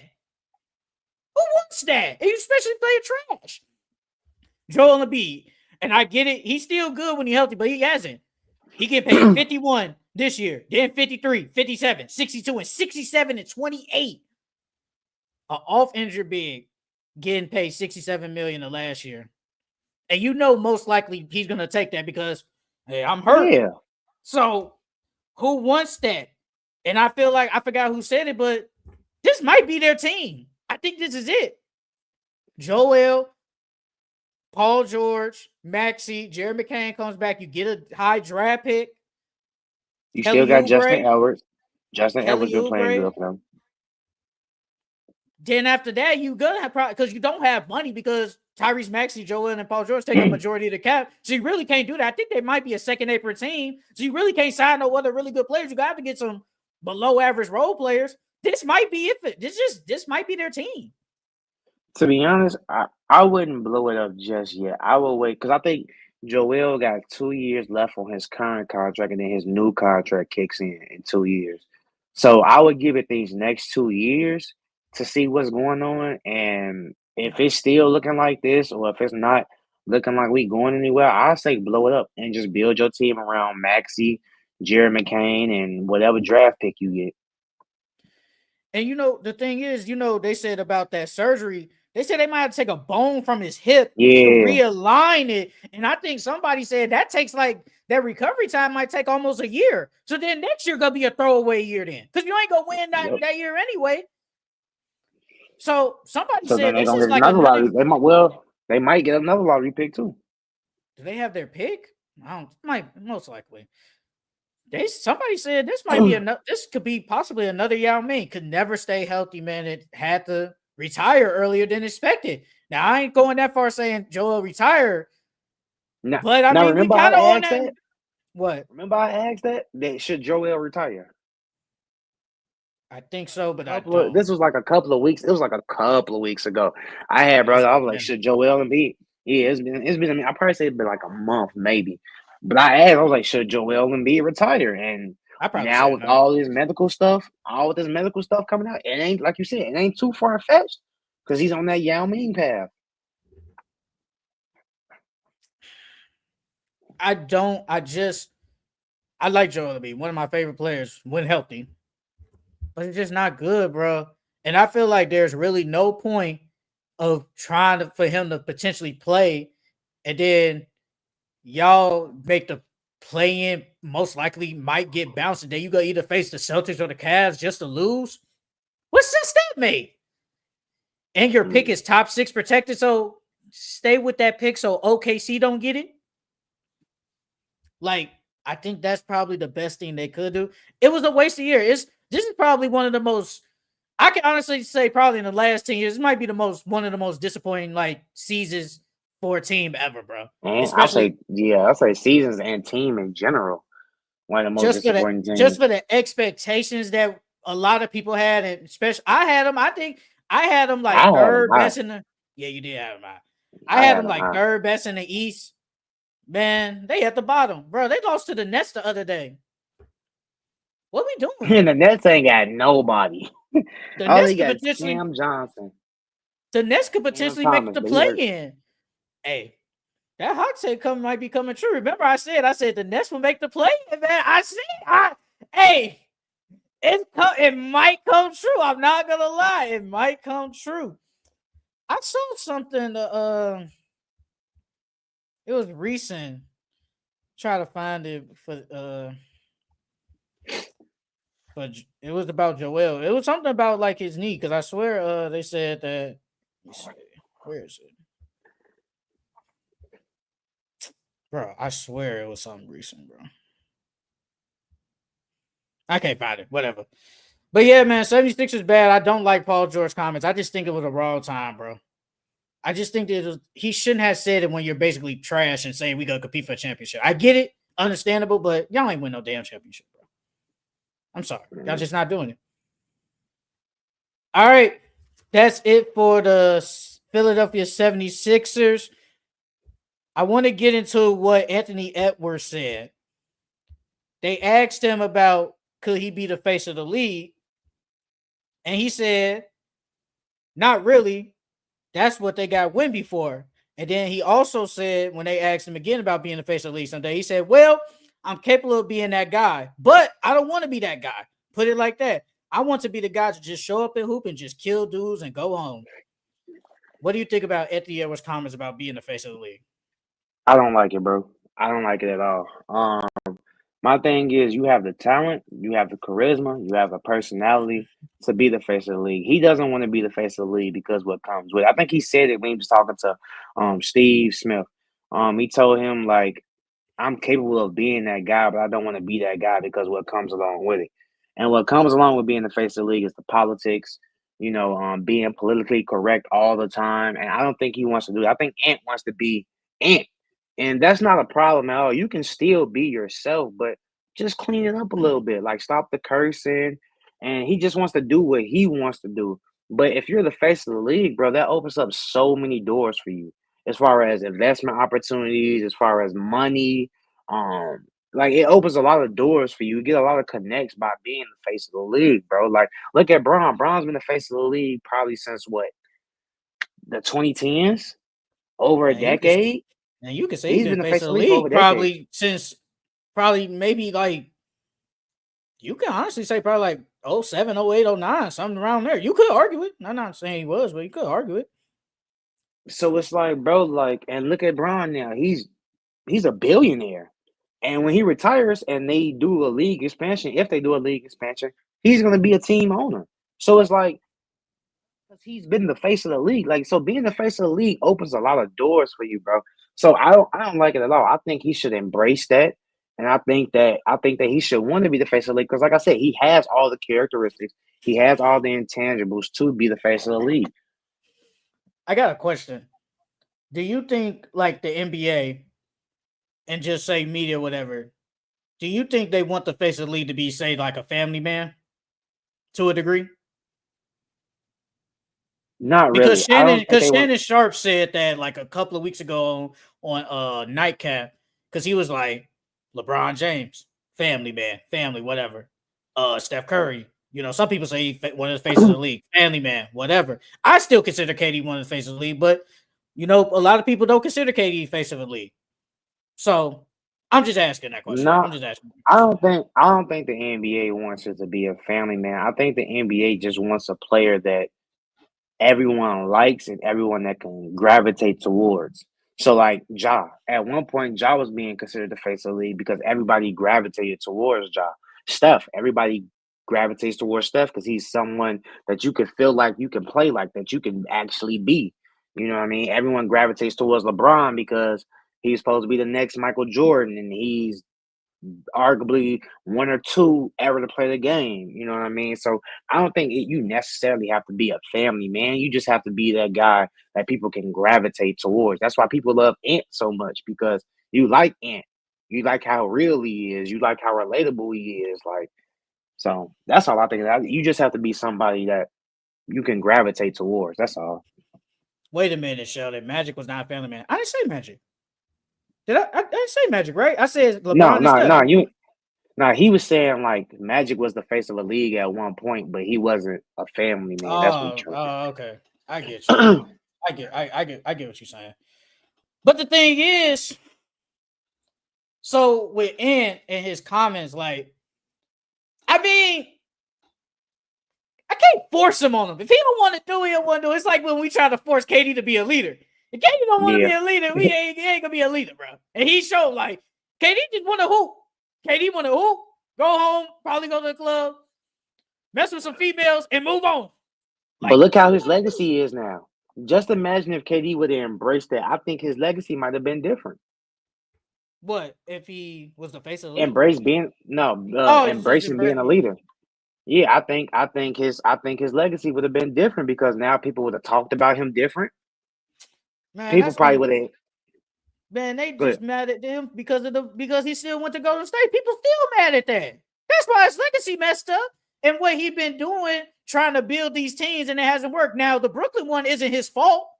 It's not. I don't think that's his fault. I just think the injuries messed up.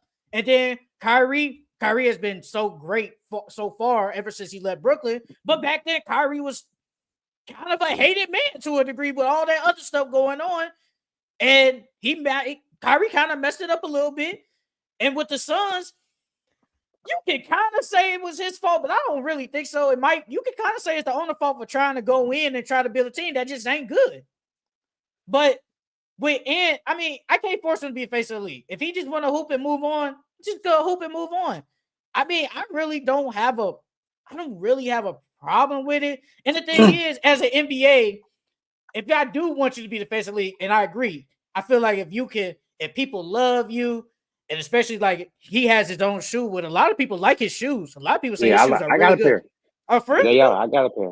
Yeah, They I got a say pair. his I just shoes bought me look a pair. really good. They hoop. Like you can hoop really good in them and all that. But at the same time, he do be in a little mess with a lot of baby mamas. And it's like, do I want my face of the league guy to be in that mess every time? Because every year, I feel like somebody do pop up. I'm just saying, I got to play devil's advocate to a degree. And the same with Ja. We saw the gun issue because I think he was on the way, but we saw the gun issue, and I think that kind of messed him up to a degree. So that's why when I say family, I did say family, man, but I do feel like you got to be, and they are on the A right saint, path. like a But you saint. got to be not in sync, but I don't want to No, I say said a they not saint, on. Oh, like a saint. yes, Like you but gotta be not like a really. goody two shoe. No, but you just gotta be not in that mess all the time, bro. Like Drama free. kinda like LeBron really isn't in drama. Steph really isn't in drama. Anthony Edwards in drama. We see something every month. We saw Ja in some drama. Like, I'm not upset, I but it's think like, no, go ahead. I think it can help his legacy too. If he decides to be the face of the league, I think it can help his legacy because you making yourself the face of the league, everybody looks at you differently now. They look at you like one of these greats. They compare you to the Kobe's, the Bron's, the MJ's, the Steph's. If you're the face of the league, so I don't see, and he wants to be that guy. He wants to go down as one of the greatest to ever play. So why not make yourself the face of the league? All those guys. Think about all those guys that went down as the greatest of all time. At one point, Shaq was a face of the league. Mm-hmm. So it's like if you get your name as in the books as one of the faces of the leagues, bro, you can generally go down as one of the greatest. So I don't see why not. And I agree with you when you said like the political stuff, because I don't think they do this, but it's like, let's just say something random, like, let's say let's just say, man, hey, with all this stuff going on, eggs prices has increased, and they might ask him, and probably don't care. He just want to go hoop. Now, Hmm. LeBron might be a different story. He might actually say something about the egg price situation. But he's Like still young too, though. no, He for real only though. like what? I How think old he's is he? like Like 23. 23? 23. I think he's like Yeah, 23. bro. So he's still young, bro. He's still young. So you think it's just like, young. It's like you still want to live a little. Yeah. So like by the time Bron, Steph, and KD gone, I think he would embrace being the face of the league because he's what, about 2, 3 years older. Because by the time Bron and Steph retire and KD no longer, it's probably gonna be like 3, 4 years from now. So by then he gonna be 25, 26. So you a little bit older, you matured a little bit more. I think he would want to be the face of the league then. But as of right now, nah, I don't think he wants to be the face of the league because he's young. He still want to live. He still want to go out and excuse my French, fuck these hoes. So like, he want to he want to be young. He want to be young and turn, man. Do you think it's gonna be a group of face of the leagues, or just we Nah, go specifically do eggs? I think somebody gonna separate themselves. I think somebody is. I don't know who, but I think somebody gonna separate If I themselves. had to put a bet now, I'm gonna say Wemby, bro, because I think Wemby wants it, and I think he would embrace it. I think Yeah, he Wemby will. will embrace it. I just don't think they're gonna make a foreign guy the face of the league. I agree, and I said Wemby is the only exception, bro, and I think it's because he's somewhat black. That's the only reason I say that. That is literally the only reason, bro. And Stephen A. Smith said the same thing I said like a couple of weeks ago, bro. I said it's low key an American sport, bro. Like it's an Hmm. American. Like I get it, we're international and all that, but it's an American sport. Like it. I don't want to say it look crazy, but it kind of look a little crazy. Like Jokic, Luka as the face of the leagues, because I feel like They would have been that already, but they haven't. And Jokic has won. Giannis has won. Joel Embiid has the MVP, but they haven't really been the face of the league. That, bro, that's like somebody, a black-owned business, they hand you a car. I ain't trying to be like no race enough, but let's just say it's an Asian person on there and it's a black-owned business. That look weird. Yeah. That look weird. So it's the same thing, bro. It's the same thing. Hey, why Evan Mobley say, when they asked him, they said, who's going to be the best player in 5 years? He said, maybe me or Victor. Could you see Evan Mobley be one of the best players in 5 years? No. Is it crazy? Well, let me put it like this. If he evolves his offensive game, then maybe. But as of right now, no.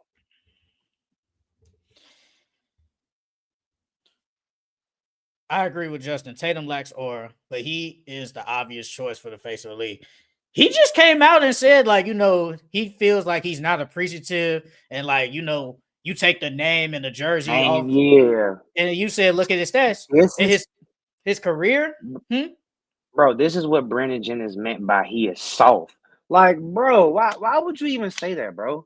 Like, don't get me wrong, he right, but it's like, bro, you ain't gotta say that, bro. Like, okay, just but be quiet, hoop, and show them. Okay, but here we go again. So when a guy wants to be the face of the league, we call him soft. But then when somebody literally asks him and he says no, we're still upset. So it's like pick. Bro, it's like he crying for it, though. It's like he crying for it. No, but man, I should be the face of the league. They don't appreciate me enough. I don't understand why y'all don't appreciate me. Like, come on, bro. Stop crying. But they asked him that, though. It's not like he said, man, hey, I feel appreciated. They asked him a question and he answered it. What do you want to do? Man, he should, in my opinion, he should have been like, you know what, man, like, I understand, people don't think I should be where I'm supposed to be. But if you watch me and you see me playing, you should know that I am that guy. I am the face of the league. I am this, that, and the third. Like, he not doing that. I don't understand why they treat me like this. They shouldn't treat me like this. I've won so much. I've been so successful. So you guys should put me there. No, bro. Has he been underappreciated? Has he been underappreciated in your opinion? I'm gonna say yes because you're thinking. Yeah and no. I say yeah, he's been underappreciated because they haven't fully given him his credit, but they have given him his credit. The media has given him his credit. They have talked about how he's been one of the most successful young players to enter the league. How they talked about his winning percentage, and they've even the Netflix documentary that they had. They shined a bright light on him in that with him, Bron, and Jimmy and Sabonis and all that. So like, yeah and no. Look at this. So this was like on First Take.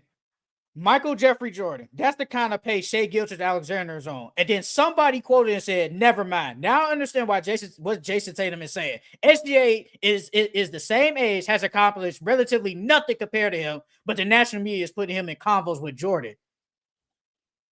What has SGA done? It's his aura, bro. It's how he carry himself, bro. It's like don't get me wrong. I like the humble guy. I'm a humble person myself. But at the same time, bro, when people are putting dirt on your name and spitting on your name, bro, stand up for yourself. Stop. You can't be humble at all times. Sometimes you need to show your teeth, bro. And this is one of the times where Jayson Tatum needed to show his teeth. He should have been like, man, I am the face of the league. Look what I have done. Look what I have accomplished. He didn't do all that. It was like I said, it was more him crying. I don't get why they're not giving me all this accomplishment. I don't get why they're not doing it. He sound like a little girl, bro. Stop crying. Stand up for yourself. He said, honestly, no. If you took the name and the face away from all my accomplishments and you're just like, this is what this player A accomplished at 26, people would talk about me a lot differently. I agree. He shouldn't have to say all that, though. He shouldn't have to say it. He should have just been like, look at what I have done. I am one of the youngest, most winningest players at a young age in this league. I am the face of the league. That's what he should have said. Brother. That's exactly what he should have said. Brother. Look, no, I get you. He's one of 5 players ever to average for his entire team. Points, rebounds, assists, steals, and all that. And we still got people saying Jaylen Brown better than him. I wouldn't throw my teammate under the bus. I No, wouldn't I'm throw not my saying teammate that. under No, the bus, I'm but not I'll saying say that. I'll be like, bro, I'm only 1 of 5 players to ever do this, that, and the third. This should tell y'all how good I am. And I think he's one of the youngest players ever, like, to reach. I think what was the point score? I think it was like 10,000 points or 5,000 points, something like that. I think like the youngest ever, bro. He's only 26. That's what Yes, I'm saying, bro. I do think he's underappreciative. And somebody asked him a question. And I get it. You supposed to basically stand 10 toes down and say, yeah, I'm this and this and this. But then there are going to be some people that's going to be like, bro, did you really have to say all that? I'm not saying you, but there are going to be some people that say, bro, you don't got to say all that. Show it with your play. He has shown it with your play. Y'all still saying people better than him. So, I mean, I, what? Like, I think it's because he's taking that humble route, bro. Like I said, you but can't be that's him, humble though. all the time. You can't be humble all, bro. Like like I said, the example, bro, if people are spitting and putting dirt on your name, bro, don't let people do that. I understand, you want to be humble, you want to be this good guy, but at the same time, bro, you got to stand up for yourself. If somebody was making fun of his kid, guess what he gonna do? He gonna stand up for his kid. So when somebody is making fun of you and putting dirt on your name, bro, you stand up for yourself because at the end of the day, your son got the same last name you got. So if they judge you and making fun of you, is they doing the same damn thing with your son. So if that's the case, bro, stand up for yourself, bro. I agree. Jayson Tatum is a top 5 player in the league, bro. He's amazing, bro. He's done stuff that other players wish they can do. Stand up for yourself, bro. That's all I'm saying, bro. Like with Shea got that aura. He don't care. He gonna tell you, bro. What did he say the other day about the foul merchant stuff? I don't care. I don't need to get fouls. I can score 30 without getting fouled. Do the same thing, Jayson Tatum. Just stand up for yourself, dog. That's literally all you gotta do, bro. It's all you gotta do, bro. So you would have said something back to Brandon Jennings when he told him that he was the softest superstar. Yes. Like you would say something. Okay. Yes. Okay. No, Yes. I'm just asking. Yes. Bro, like Jayson Tatum grew up in St. Louis, bro. If anybody in St. Louis, I guarantee around, I don't know him. I've never grew up in St. Louis. I don't know nobody around him. But I guarantee, bro, when he was growing up in St. Louis and they was talking shit about him on that court, he was talking shit back, bro. And I understand you want to keep your image clean and stuff like that, but you can stand up for yourself without saying things too bad. You know what I'm saying? You could politically treat somebody. You know what I mean? Like you could professionally treat somebody, bro. So it's like just stand up for yourself, dog. That's all we asking. Well, that's all I'm asking, at least. That I think that would change his whole narrative, his whole image, if he was just not cocky, but like if he just showed his teeth a little bit more. Like when people were disrespecting Braun, what did Braun do? He showed his teeth. It's the same thing. Jayson Tatum, just show your teeth, bro. All right. That's it for Anthony Edwards' comments. Let's get into this. Buying or selling these NBA teams basically through the All-Star breaks as threats in their conferences or in the NBA. I'll start. I got the team, so let's go with the Bucks. Are you buying or selling them as an Eastern Conference threat? Up to this point. I'm buying. I'm still buying. Even though they do have Doc Rivers as their head coach, I'm buying. I think with the addition of Kuzma, that was a great addition. I think in the playoffs, it'll take pressure off of Giannis and Dame. Because even though Kuzma was playing kind of bad when he was with the Wizards, I think I said it when he got traded. I think he was going to start playing more inspiring basketball. He was going to be playing better basketball, and he has.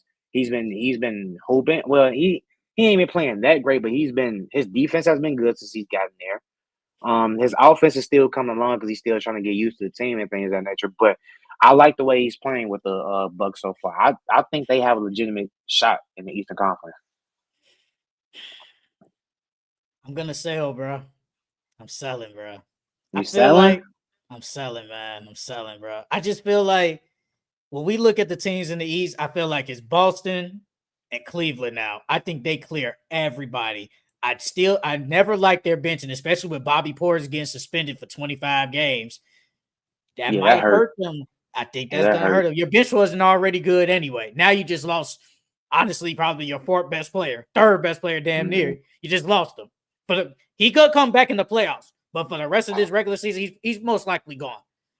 Mm-hmm. And Kuzma, I think he's played pretty good. Dame and Giannis have been doing their thing, but I'm just not so. And it's like, knock on wood, I hope Giannis is healthy because the last couple of years he's been hurt around this time.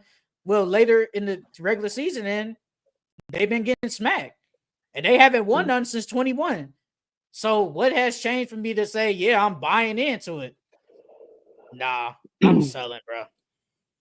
The next team, the New York Knicks. You buying or selling, man?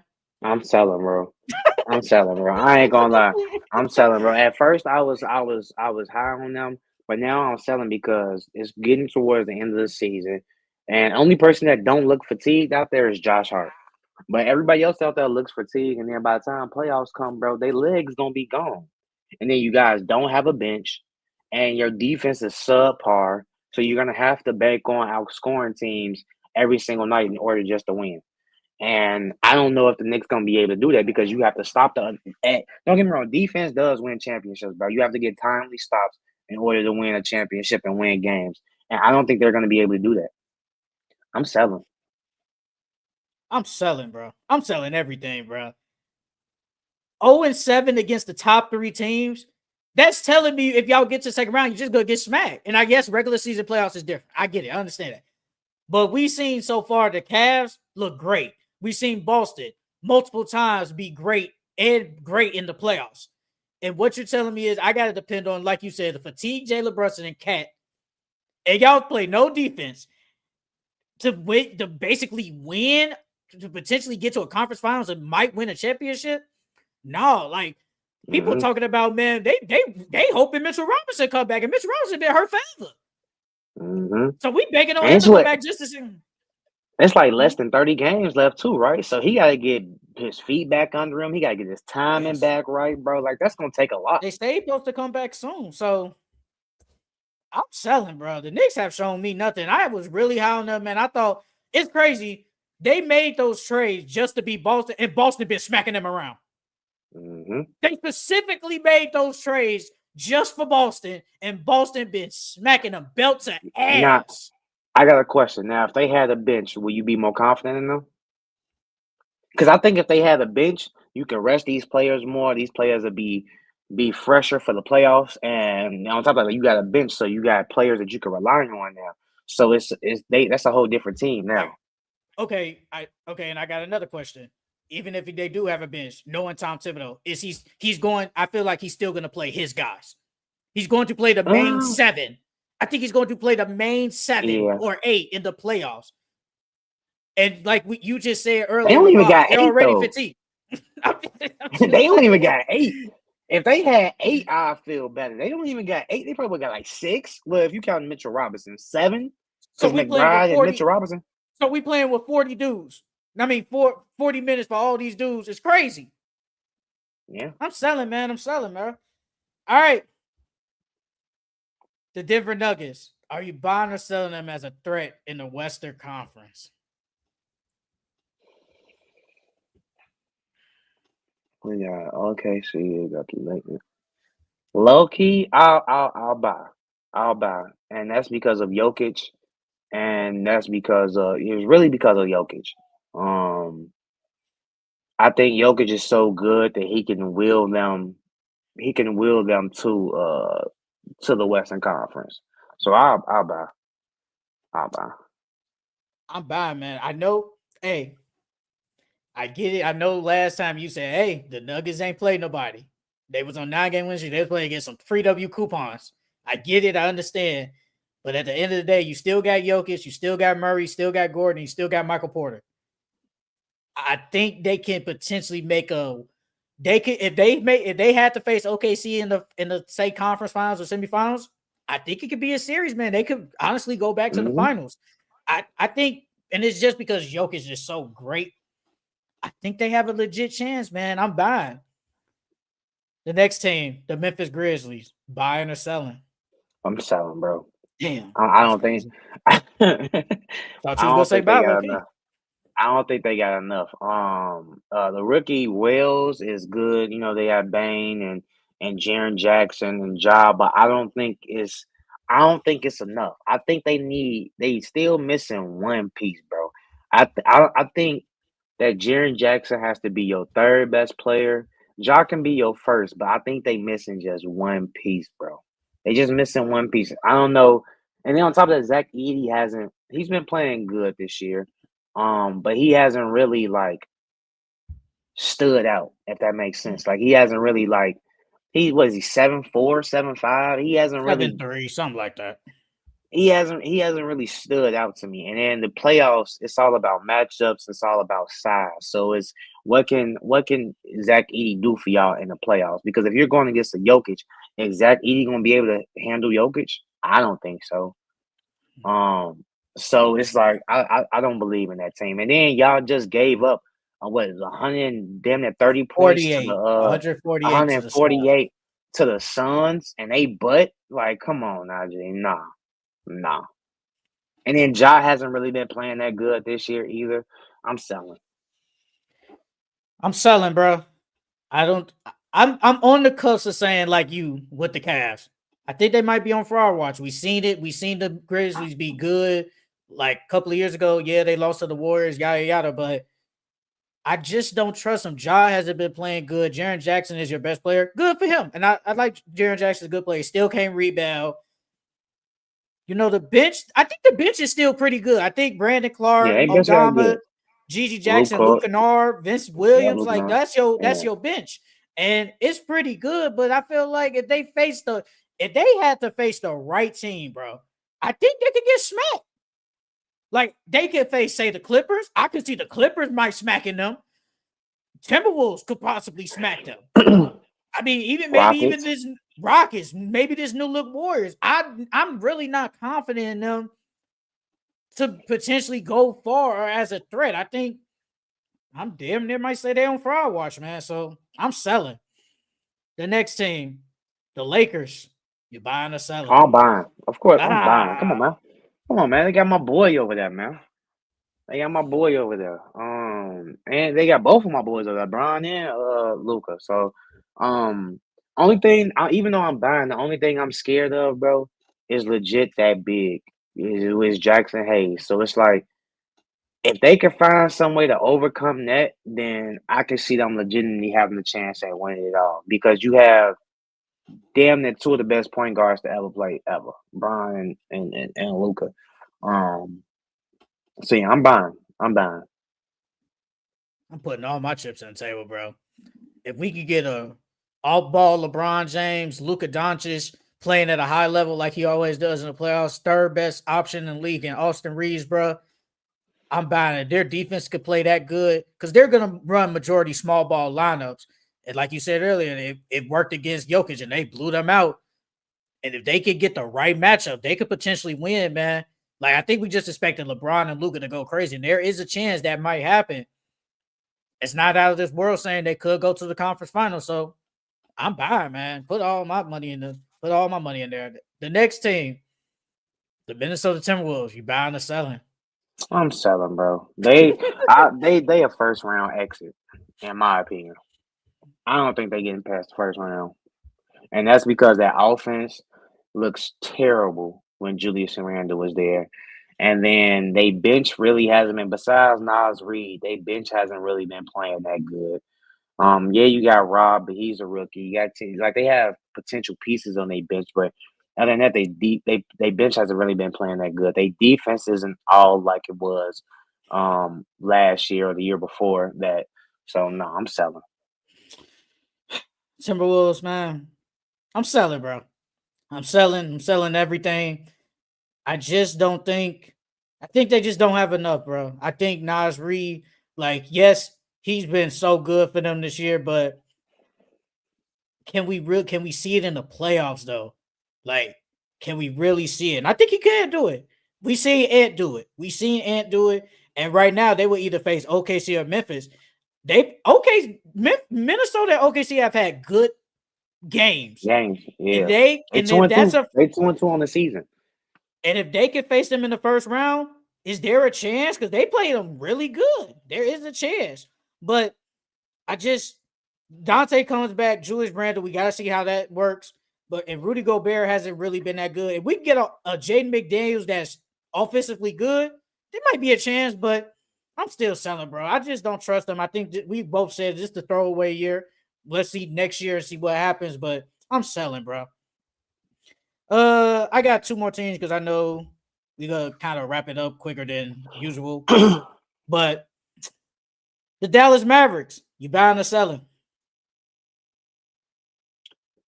Low key, I'm buying. If everyone's healthy, I'm low key buying. I think Kyrie and AD, and then now that Luka's gone, I feel like Clay's been playing better since Luka has been gone. Now that you get to run some more plays for Clay, and has his confidence up.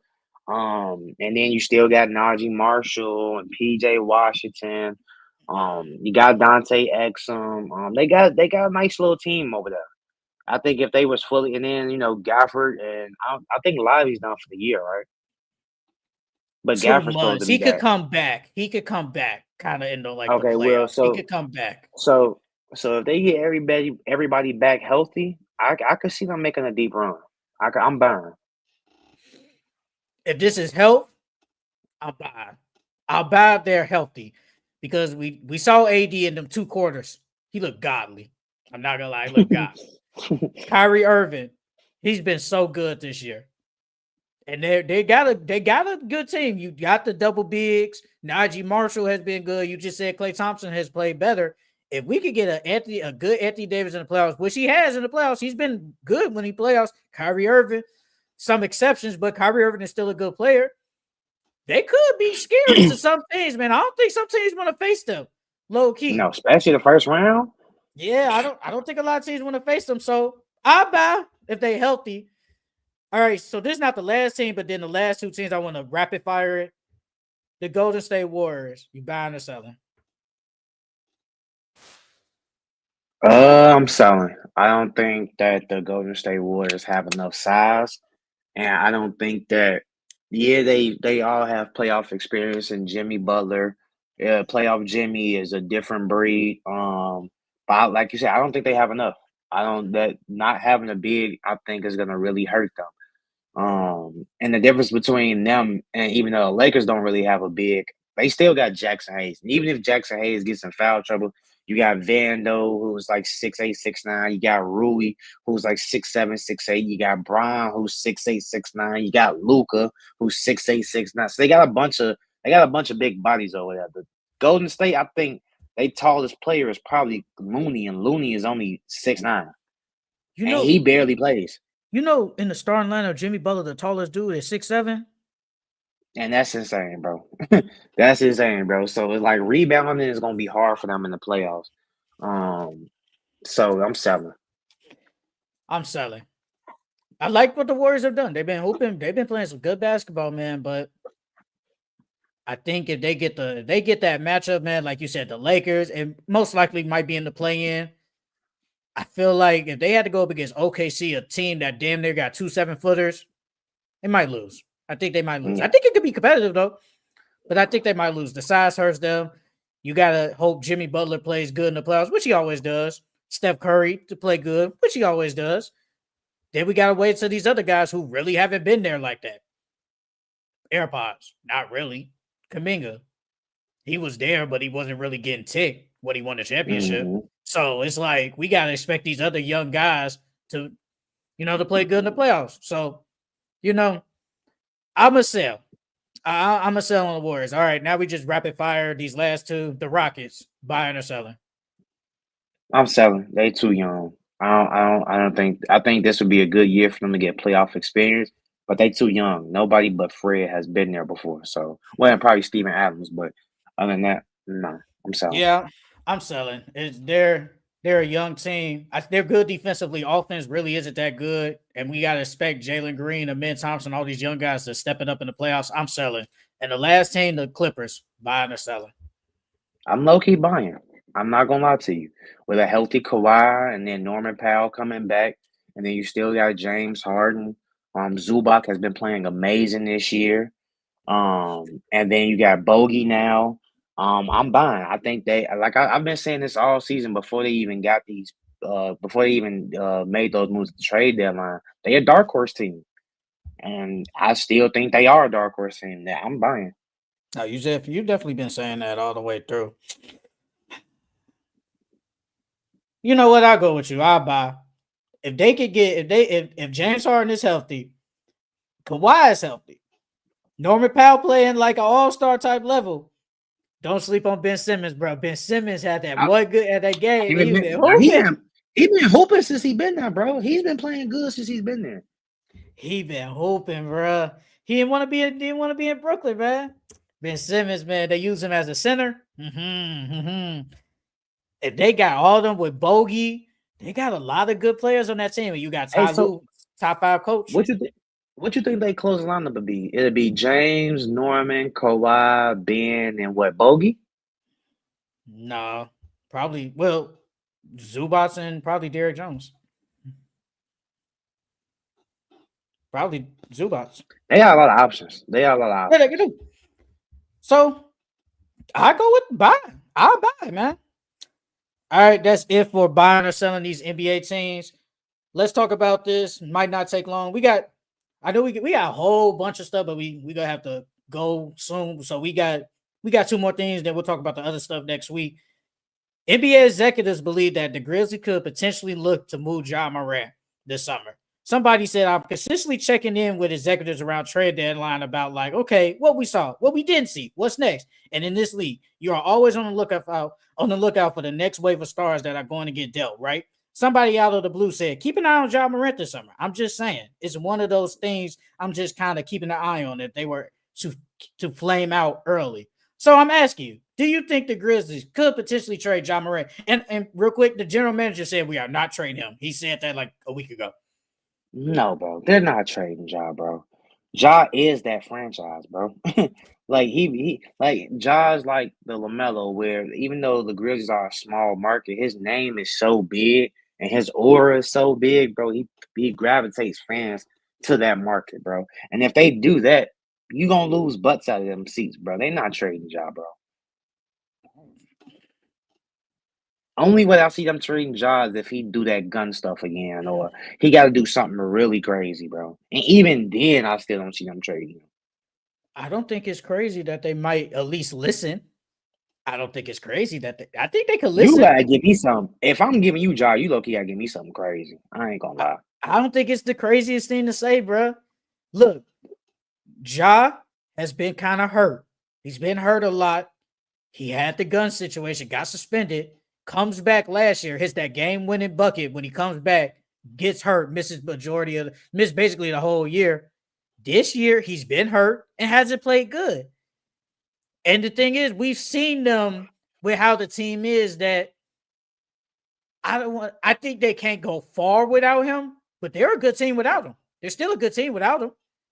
And I don't want to say that's detrimental to him, but they have been good when he isn't there. And they could potentially Yeah, trade. yeah, No, go but they ahead. Go wouldn't ahead. have no close. They wouldn't have no close though. Like Ja's a closer, bro.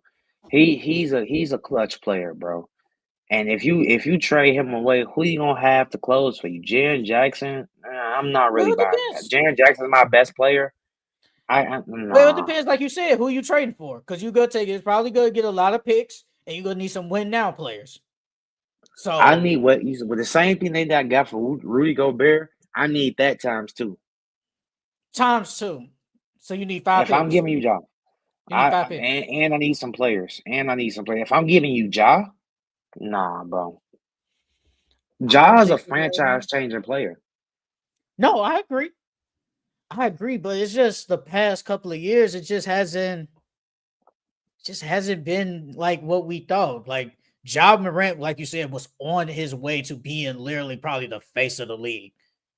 And then he does that stupid stuff. And then he's been hurt at that. It's like that's two bad things that's been happening to you. I don't think it's out of the question saying that they might listen. Could they?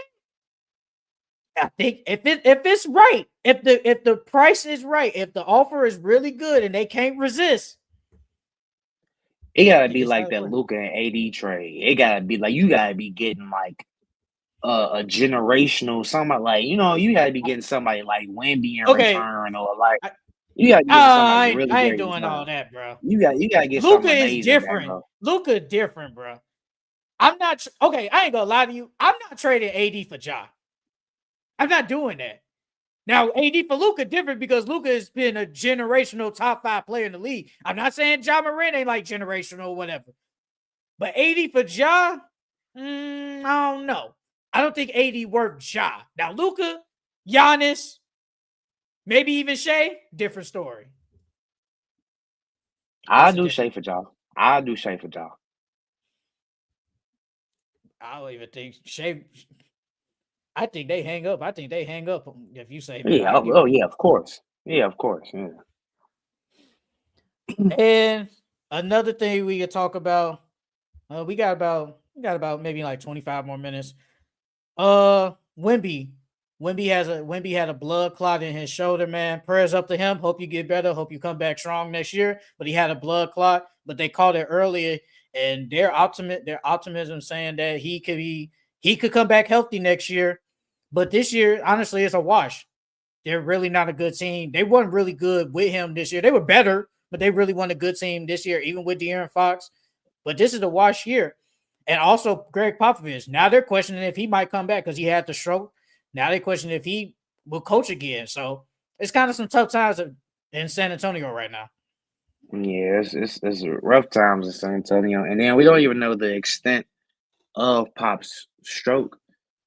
Yeah. Because my pops had a stroke and like he had to he had to go through PT and stuff like that. So like depending on how bad that stroke was, we may not see Pop back on the sideline because And he depend like I older said, too. depending on how bad and he's older, and depending on how bad that stroke is, it could mess with how you walk, how you talk, and all type of things. So depending on if Pop can come back healthy for next year, you know. And then with Wemby, that's tough because he was having a good year. He's supposed to win Defensive Player of the Year this year, And and he was gonna now be he an wouldn't all even get a NBA chance. player. He was gonna be Yep, all that and too. and now he can't even get it this year. So that sucks. I mean, but next year I think they're gonna be good next year. Next year I think they're gonna actually make the playoffs next year. They're gonna make the playoffs next year. I mean, it sucks, but on the bright side though, the Spurs are gonna be worse. So your lottery picks could be higher. So you Hmm. get some better players in this draft class. Like Wemby, of course we want him on the court, but he would have made it harder for them to say probably get a better person. Cause I mean, bro, the Spurs, they're not good, bro. And especially they having Biyombo start out there now because Wemby's hurt. It's like, come on, bro. Like we're just not good. So honestly, let's tank these last couple of games. We got De'Aaron Fox, our co-star. Apparently, they said he's supposed to sign an extension, a big extension this summer. So you gotta have him locked up potentially. You still got Stephon Castle. You still got Keldon, Devin Vassell, Jeremy Shohan, and you gotta have two Harrison other Barnes lottery still. picks. I think Harrison Barnes is a free agent though, and I Oh don't yeah, know if free they agent. Okay. resign him. They might not resign him. I think they want like maybe Jeremy or whoever to probably play more minutes. So Chris Paul might not be back. I don't think so because he might want to start somewhere. So he might not be back. But I mean, on the bright side, you get picks, you get your picks, your high picks. Like right now, San Antonio, their San Antonio's own pick would be number 9, and the Hawks pick would be 11. Oh, it just came in. Pop is out for the rest of the season. I'm not sure. Man, it just broke. Bro, that's not new, bro. He was not coming back, bro. I never really thought he was coming back, with being honest. I never thought he was coming back. But yeah, But they got a lot of good things going for them because you can flip those picks, get some players back in return if you want, or you can draft those players and develop them for that year. In the next 3-4 years, San Antonio is going to be a team to reckon with. okay, we can do one more thing, and then because it's I got one thing. It's really the Draymond Green thing, but I think that's a longer topic, and I know we don't got enough time to talk about the league board and stuff. So we can probably talk about that next week. And this probably gonna be a longer time. This can't be like 2 minutes. This gotta be longer. But I know you said earlier, you said, do you think NBA players would be their own free agents again? I mean, be their own agents.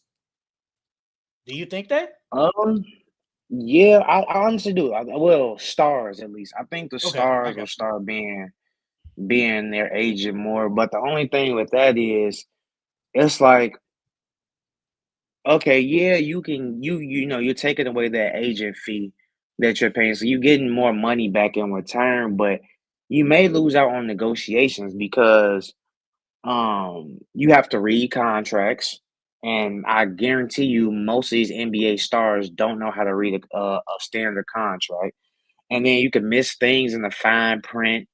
And then on top of that, you can miss out on endorsement deals, and because your agent has relationships with different companies and things of that nature, so you can miss out on endorsement deals. Um, so I mean, it's pros and cons to it. Yeah, you getting that little extra 2-3% or however much you paying your agent back, but it's the other stuff that you're missing from it too. Because these agents like Rich Paul has a lot of connections with GMs and different Mhm. companies. So say for instance, you had a bad year and now it's time for your contract year. Do you know how to read the market? Do you know how to judge how much you're supposed to be getting paid this year? You may feel like you're a $30 million player, but the way you played last year, your market may say you're a 20 million, $22 million player. You know what I mean? So it's like it's pros and cons to it, but I think more NBA stars will do it. Like the stars like LeBron and Shea and Tatum and all them, they can do it, but um everybody else no. I remember, and also, are you really a good negotiator? Because technically, you're not That too. negotiating. And I remember this is when Lamar Jackson was a free agent, and some analysts and people were saying that when you go in the negotiations, them general managers and some maybe owners, but mostly general managers, they gonna tell you what it is for real. Like he was bad on this, he was bad on this, he's bad, like say off the field, off the court or whatever. And as a player, you're most of the time you might be in the meetings, but I don't think a lot of times you're in the meetings with negotiation. I Mhm. don't know how it works, but I'm guessing like obviously the agent says, hey, such and such offer you this, this, and this. But when you in them meetings, man, they gonna tell you what it is and are you really worth it? They gonna tell Mhm. you. And some agents might not really tell you if like they say you this and if you're not worth it. They might not say it, but if you in there by yourself, it's just you and the general manager. Now they gonna tell you if you ask or not. They gonna tell you. But I do agree though. I think we can see a lot of superstars and star players do it because, like you said, I think it's the agent fee and all that.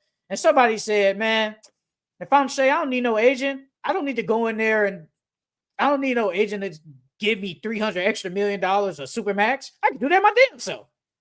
Yeah. So, Yeah. so I mean, I can honestly see it. I think it wouldn't be shocking that could be a trend, but I think the Rich Pauls would be still about like Rich Paul is like, and for agents he's God to some, and he knows how Yeah, to bro. negotiate. When he was on the Gilbert Arenas show, he said he's negotiated over $5 billion Man, and for his players, bro. That's a lot of money, bro. That is a lot of money. that's crazy, bro. He's set for life. He's Yeah, set for life. legit. Shit, He's even with Braun just being your client, you set for life. like, hey man, them agents they make a lot of bread. Like Braun, 50 million. I think Brandon Ingram is a client, 40 mil. Who else a client? I think Zach Levine. De'Aaron Like, Fox, yeah. Oh, and all of this was in the trade deadline and stuff like that. He just like Anthony Davis. Hmm. just from five dudes, you probably made. I don't know what the fees are and all that. I'm gonna say you probably at least made probably like 5 million just off them five. Now think about all the I other was gonna say dudes at you least made. 10, at Ooh, least like in 10. total, 10 in 'Cause total, just with just from them them five. five, Just from them yeah, five.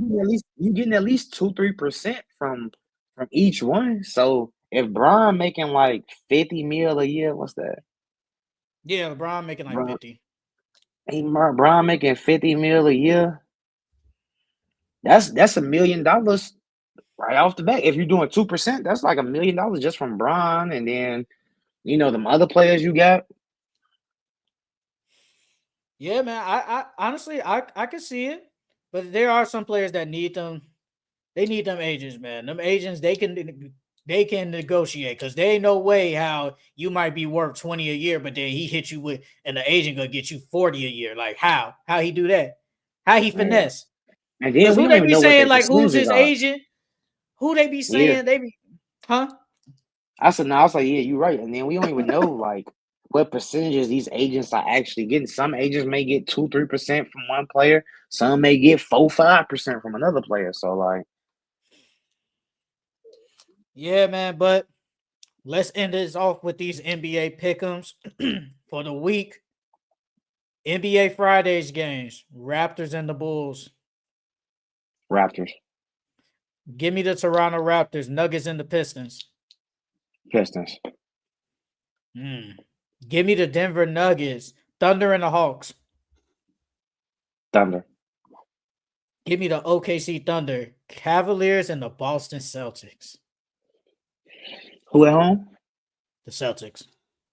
I'm gonna go Celtics. Give me the Boston Celtics, Trailblazers and the Nets. Trailblazers, Give me the Portland Trailblazers, Pacers and the Heat. Heat, Give me the Indiana Pacers, Knicks and the Grizzlies. Grizzlies. Give me the New York Knicks, Pelicans and the Suns. That's crazy. I gotta think about this. That's I'm gonna go Suns though. Give me the Phoenix Suns. They need a win. Timberwolves and the Jazz. Timberwolves, Give me the Minnesota Timberwolves. Clippers and the Lakers. Lakers, Give me the Los Angeles Lakers. Saturday's games. Wizards and the Hornets. the Doodoo Bowl, Wizards, Man, that's crazy. Give me the Charlotte Hornets. Nets and the Pistons. Pistons, Give me the Detroit Pistons. Kings and the Rockets. Rockets, Give me the Houston Rockets. Spurs and the Grizzlies. Grizzlies, Give me the Memphis Grizzlies. Warriors and the 76ers. Warriors, Give me the Golden State Warriors. Bucks and the Mavericks. give me the Bucks, Give me the Milwaukee Bucks. NBA Sundays games. Bulls and the Pacers. give me the Pacers, Give me the Indiana Pacers. Nuggets and the Celtics. Give me the Celtics, Give me the Boston Celtics. Blazers and the Cavaliers. Cavs, Give me the Cleveland Cavaliers. Knicks and the Heat. Knicks, Give me the New York Knicks. Raptors and the Magic. Magic, Give me the Orlando Magic. Thunder and the Spurs. Thunder, Give me the OKC Thunder. Pelicans and the Jazz.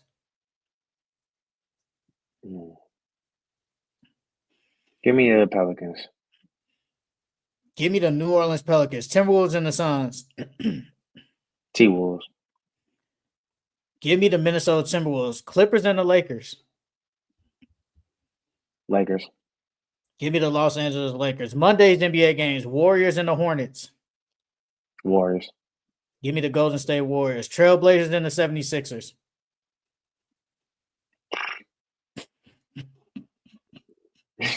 give me the Sixers, I ain't gonna lie. Give me the Portland Trailblazers. Wizards and the Heat. Heat, Give me the Miami Heat. Hawks and the Grizzlies. I'm gonna go Hawks, Give me the Memphis Grizzlies. Rockets and the Thunder.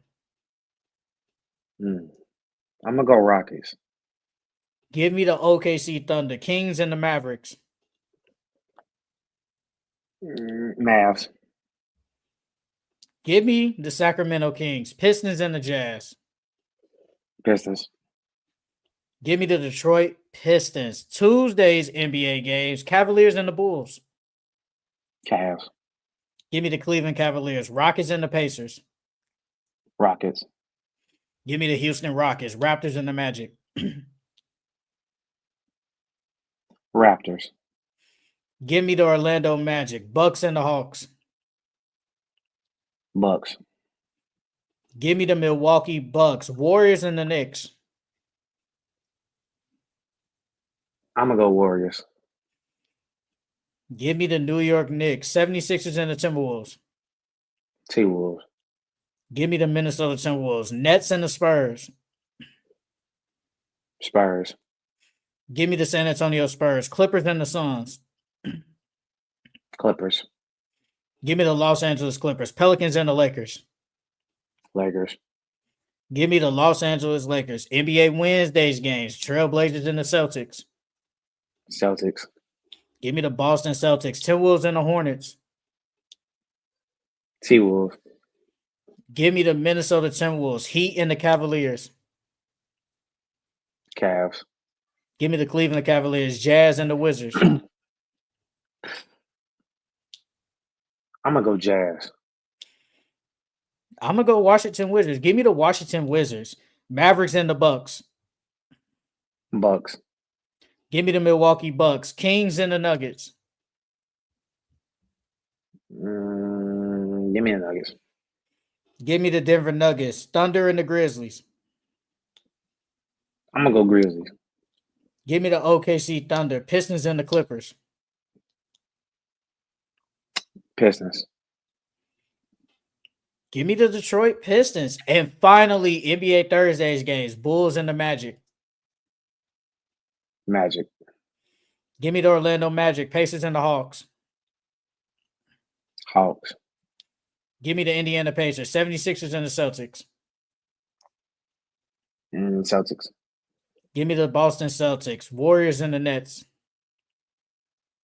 The Warriors.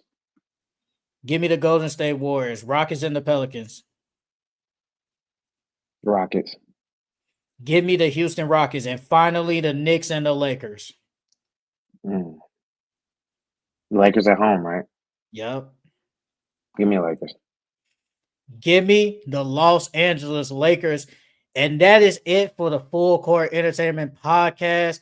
Follow us on all social media outlets at Full Court Entertainment Podcast on Instagram, Twitter, Facebook, TikTok. Make sure to like, comment, and subscribe to the video. That would be very appreciative. Great show. Shout out to the 9 people that was in the chat at one point. We love y'all, man. Keep supporting the pod. We'll see y'all next time.